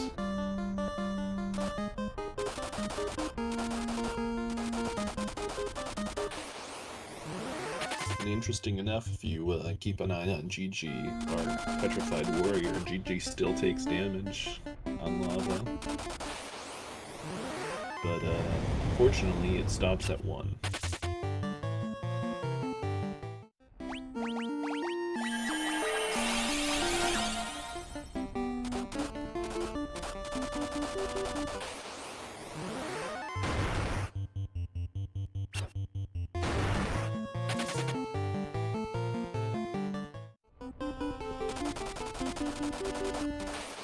There's somewhat of a meme floor. The last floor has 8 different rooms you can go to.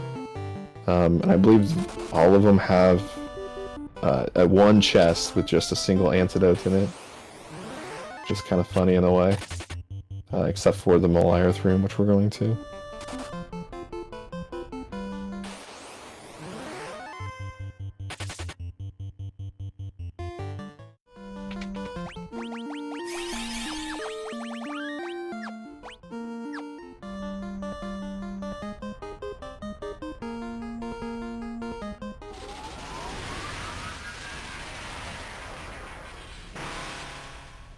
Pretty easy fight here. Monk's gonna carry again. Just punching in the face. Gonna use our handy dandy speedruns because bots from the Yep.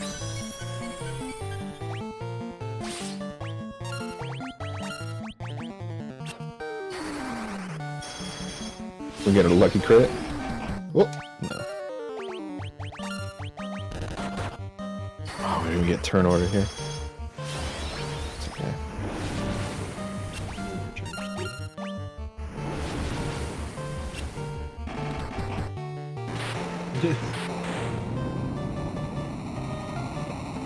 Casually doing her full health bar. Yeah, just one hit. Just to close it out.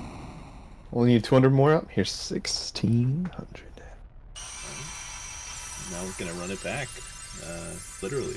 Run it back in time. And fight all the fiends again.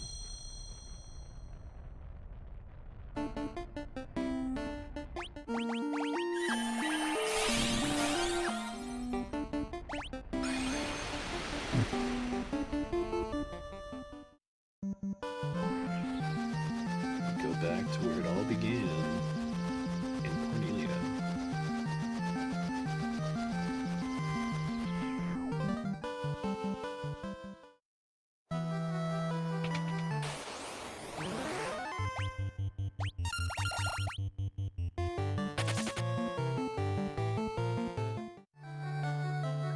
Probably one of my favorite spots. We can just get some goblins and fail to flee after leveling up so much and just getting stuck fleeing in the Chaos Shrine.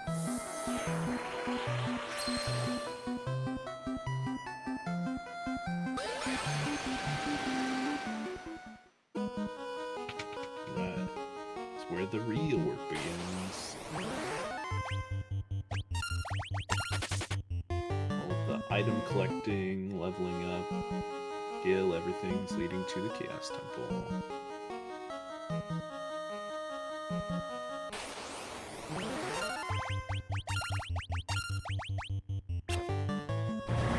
Yeah, here's one of our scary ones with poison gas.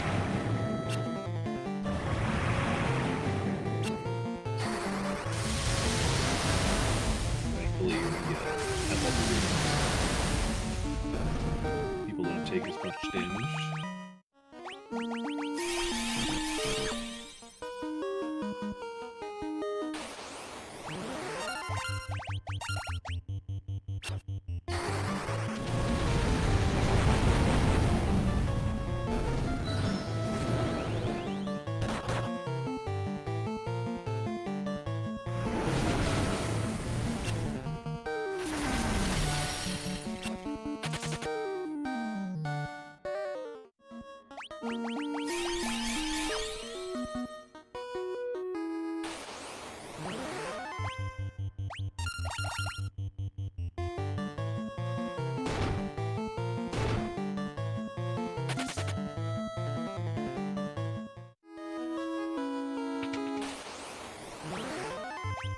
Death Eye thinks he's so cool. Actually getting to take that. Yeah, another meme kind of enemy.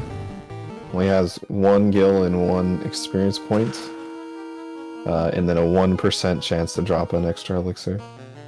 But luckily there's one in this room too. And then the other chest is a dry ether, which we don't need to replenish any magic slots in battle, so it's not really useful. Here's where that loot comes into play. Very integral. Of course, we get it all the way at the beginning of the game.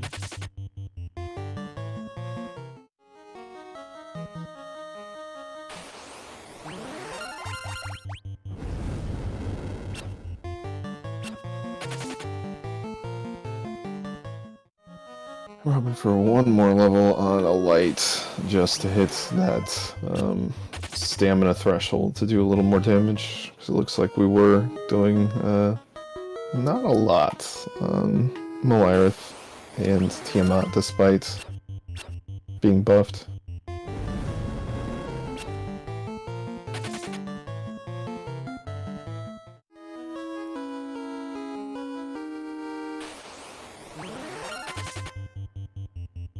I mean, you do have to remember the monk was technically KO'd near the beginning of the run for a good chunk. Yeah, it's just that the monk I think actually has the highest level out of the group, other than the warrior. Okay.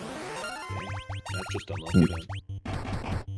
Well, we're level 25, and so level 26 is our threshold for better damage from the monk.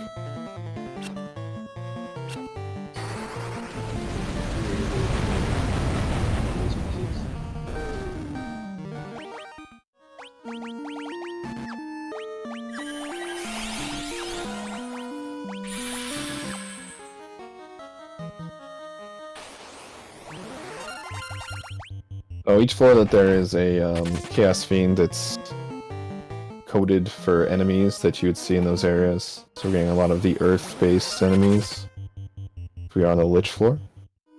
And we're essentially going to meet each Fiend in the order that we are supposed to fight them. So we'll see Lich first, our Flare King, essentially.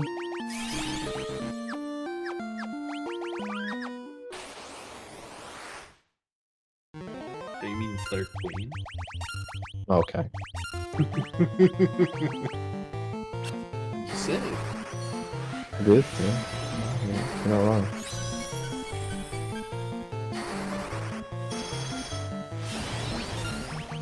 It's a 1 in 6 chance for Flare.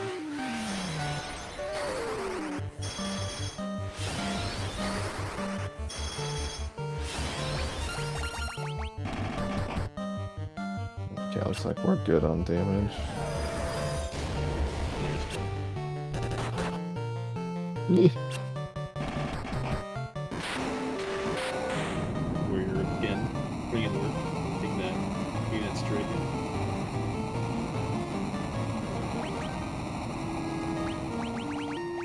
And that's Lich 2 down.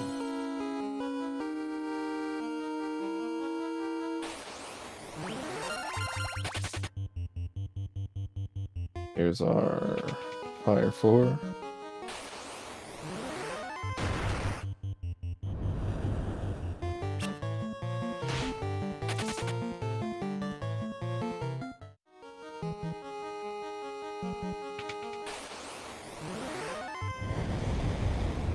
Yeah, I think this is our first red dragon, so we've found all the dragons in the game.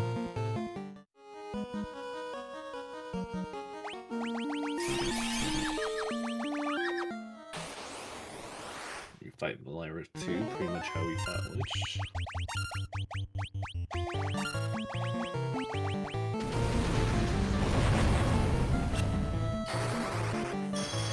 Good old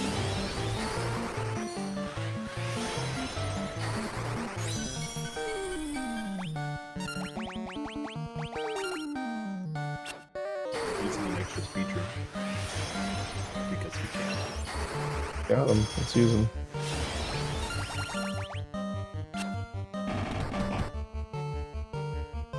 So we high roll here, it's gonna be 3 hits. So we high roll. Nice. Nice. There it is. Layer 2 down. So 3000 HP for Lich, 3200 for Malaris. We're gonna do 36 Yeah, 36 for for Kraken. Kraken. And then 5500 for TMS. A whole whopping 20k for Chaos. I never really liked the Kraken floor. The routing to actually get to Kraken is definitely lazy.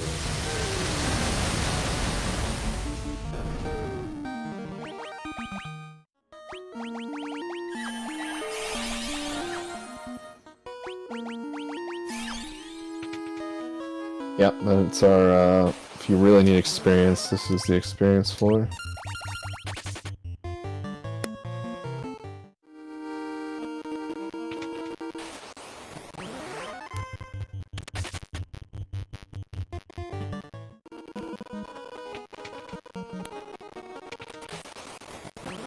A lot of water elementals. Water elementals usually a good thing to take if you do have Blizzaga, because they're one hits. Unfortunately, I do not. That saves us time. We're not taking these fights. Yeah. And then White Shark's probably the most annoying, because they're just right on the cusp of dying from Blizzaga.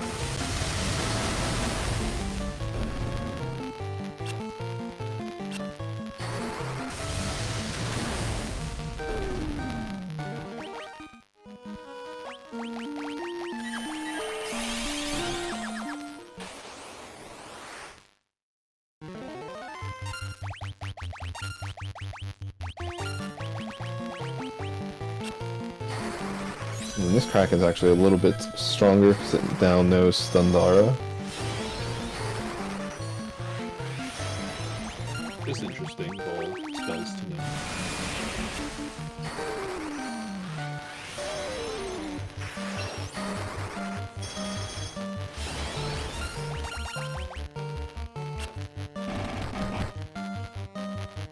Free hit here.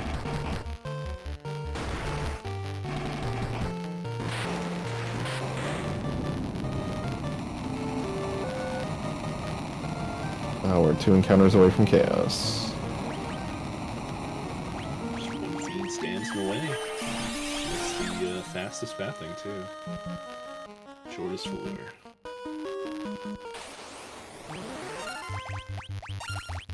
We could also go into the bottom right corner and pick up Masamune if we wanted to.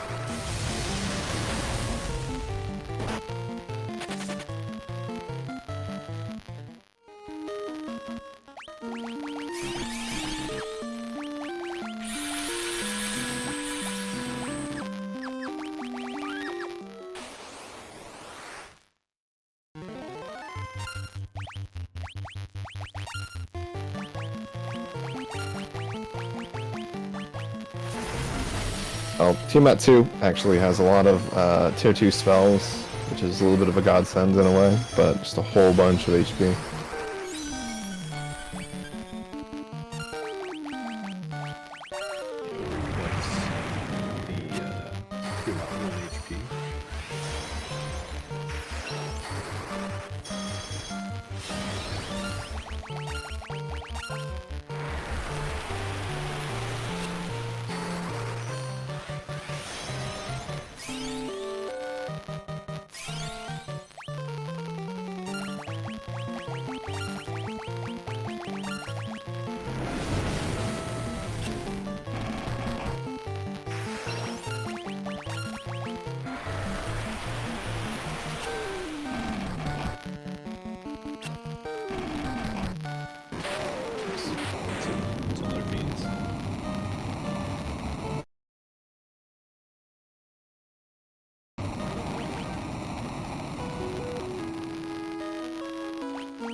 Just like that rub. Potions. I mean, 99 is enough. I'm just gonna actually gonna reset here for a good encounter. That one actually was pretty good.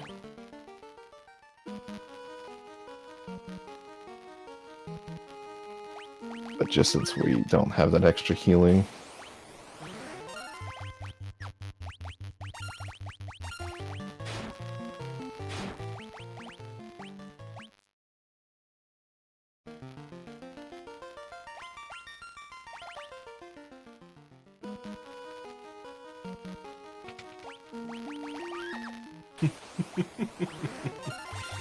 What?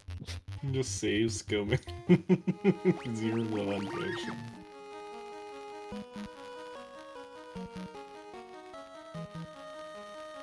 Alright. Time for the chaos fight. Yep. Nobody ever lost 10 minutes to chaos, right? Yeah. Well, also, it's, you fight this fight as you do with all the other fights. You get into a fist fight with chaos.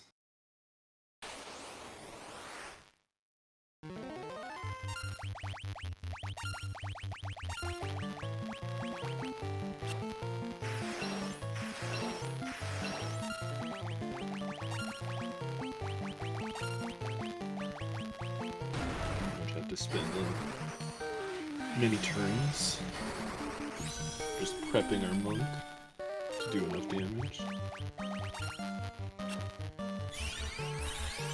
and hoping that the warrior tanks most of the attacks.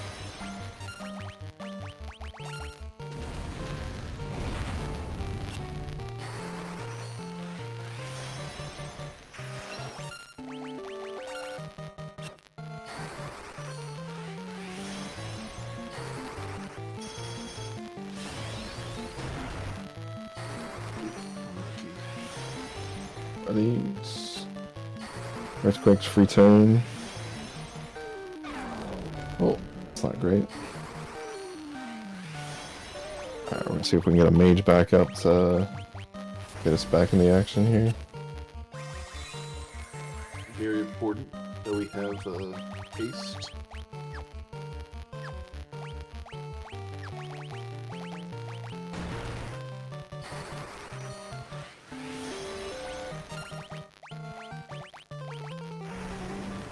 Chili pepper.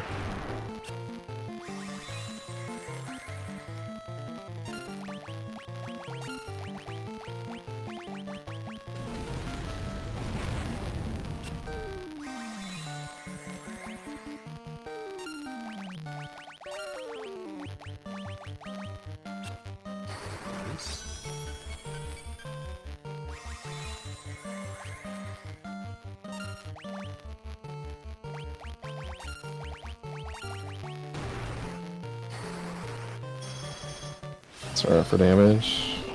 Yeah, we're at 5k. Nice. Just gotta keep the monk alive. Do damage.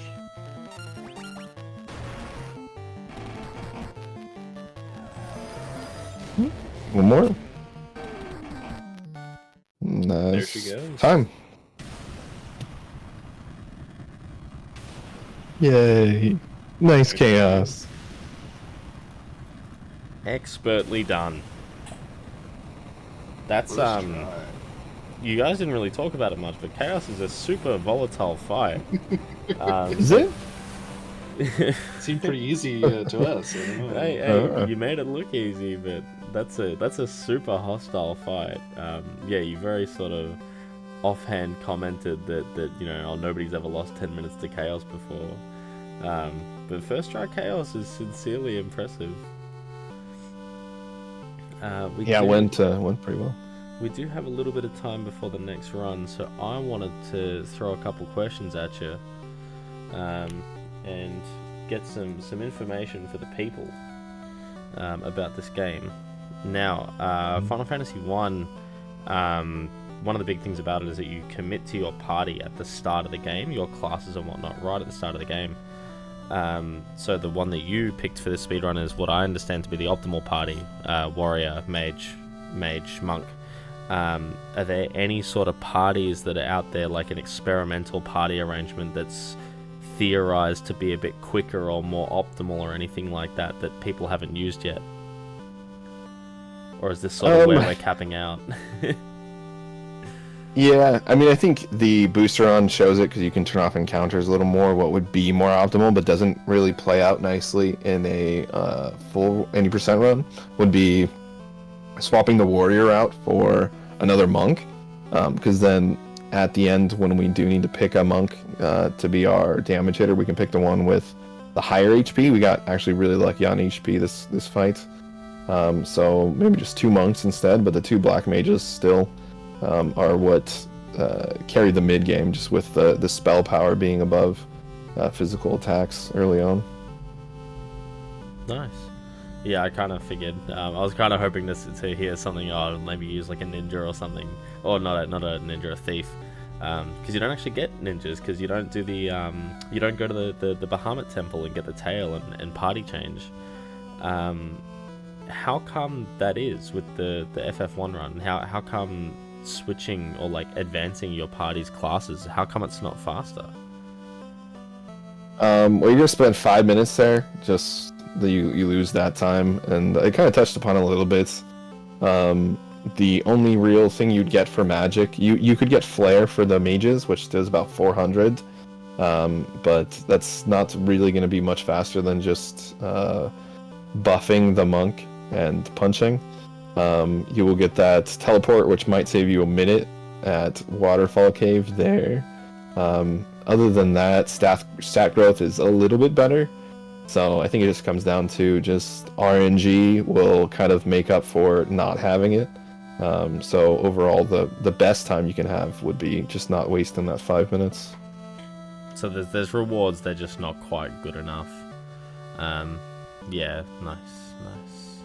And the last one that I wanted to ask you about, we talked about it before the run started, and I'm not sure if you talked about it because I had to do some other production stuff.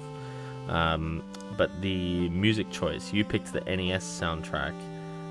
It is technically faster, and I'd love for you to sort of elaborate on why the NES soundtrack specifically.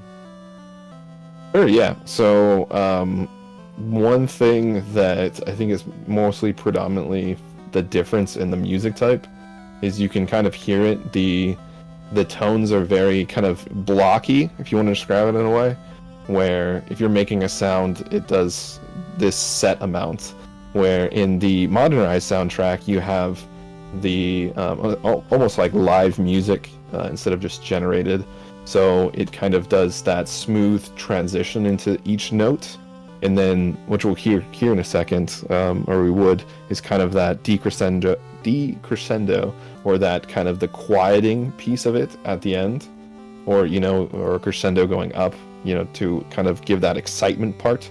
That part isn't in the music, and the release of that screen saying you got an item is tied into that music line. So since the music is technically shorter, it will release you from that kind of like you received an item screen a few seconds faster, and then across all the pickups that we do. So we get the loot in the beginning, when we get the slab, when we get the chime, all that stuff where it's like excitement, the Link opening a box and getting a compass kind of thing. All that is shorter by a second or two, and then that adds up to about a minute at the end of the game. Nice. Yeah. I very much love watching you run these games. You're an expert across so many different Final Fantasy runs. And with that sort of leads into the final question, the one that the people have been asking. They've been hassling me all stream. They want to know, leading up to that Chaos fight, they've been wanting to know, where can we see more Captain of the Dorks? Well, first of all, it's very kind of you to say, so thank you. But yeah, on Twitch, I stream every week, as well as have been working on some YouTube videos to help with the learning of some of these routes as well. But Captain of the Dorks on YouTube as well. I didn't actually know that second part. What's your YouTube channel is the same as the Twitch name? Yeah, correct. Should be Captain of the Dorks as well. CaptoftheDorks. I'm always excited to see people posting things like anything along the lines of tutorials or like run breakdowns or anything, and all that good stuff. I love seeing that too. So I will also pop the YouTube channel in there as well. And thank you as well, Alight, for joining and providing thanks the a lot. commentary there. And yeah, thank you to both of you for supporting Syothon and whatnot, and showcasing an excellent run so well. And yeah, with that, I hope you both have a fantastic holiday season and stay safe and whatnot. And yeah, were there any other closing words that you wanted to shout out before we send it over to our next run? It's been a pleasure. Thanks for having us, and yeah, it was fun. Yeah, it's been a lovely syothon. Anytime. Alright, with that one, let's get everyone switched over to the next run and whatnot there. I will send the two of you off into the night. Thank you again, much love, and see you soon. Be doom, Thanks, sir. and be doom. And they're gone like an angel's kiss into the night. Much love to CaptoftheDorks. I think he is working on... I should have, while he was around, I should have asked him. If he's still in chat, he can answer. I think he's gearing up to do like every run in the series or something like that, or like every single Final Fantasy game in the mainline series. Because I've been seeing like benchmarks for the whole series in his stream, like little description thing at the bottom of his stream. So if that happens, that's awesome. It's a sort of captain of the Dorksathon, if you will. Now, for our next one, we have Ukulele coming up with Sonic X Shadow Generations. I'm going to send it over to the intermission screen, and we're going to get set up over there. And we'll be back with you all very briefly to start on that run. See you in a moment, folks.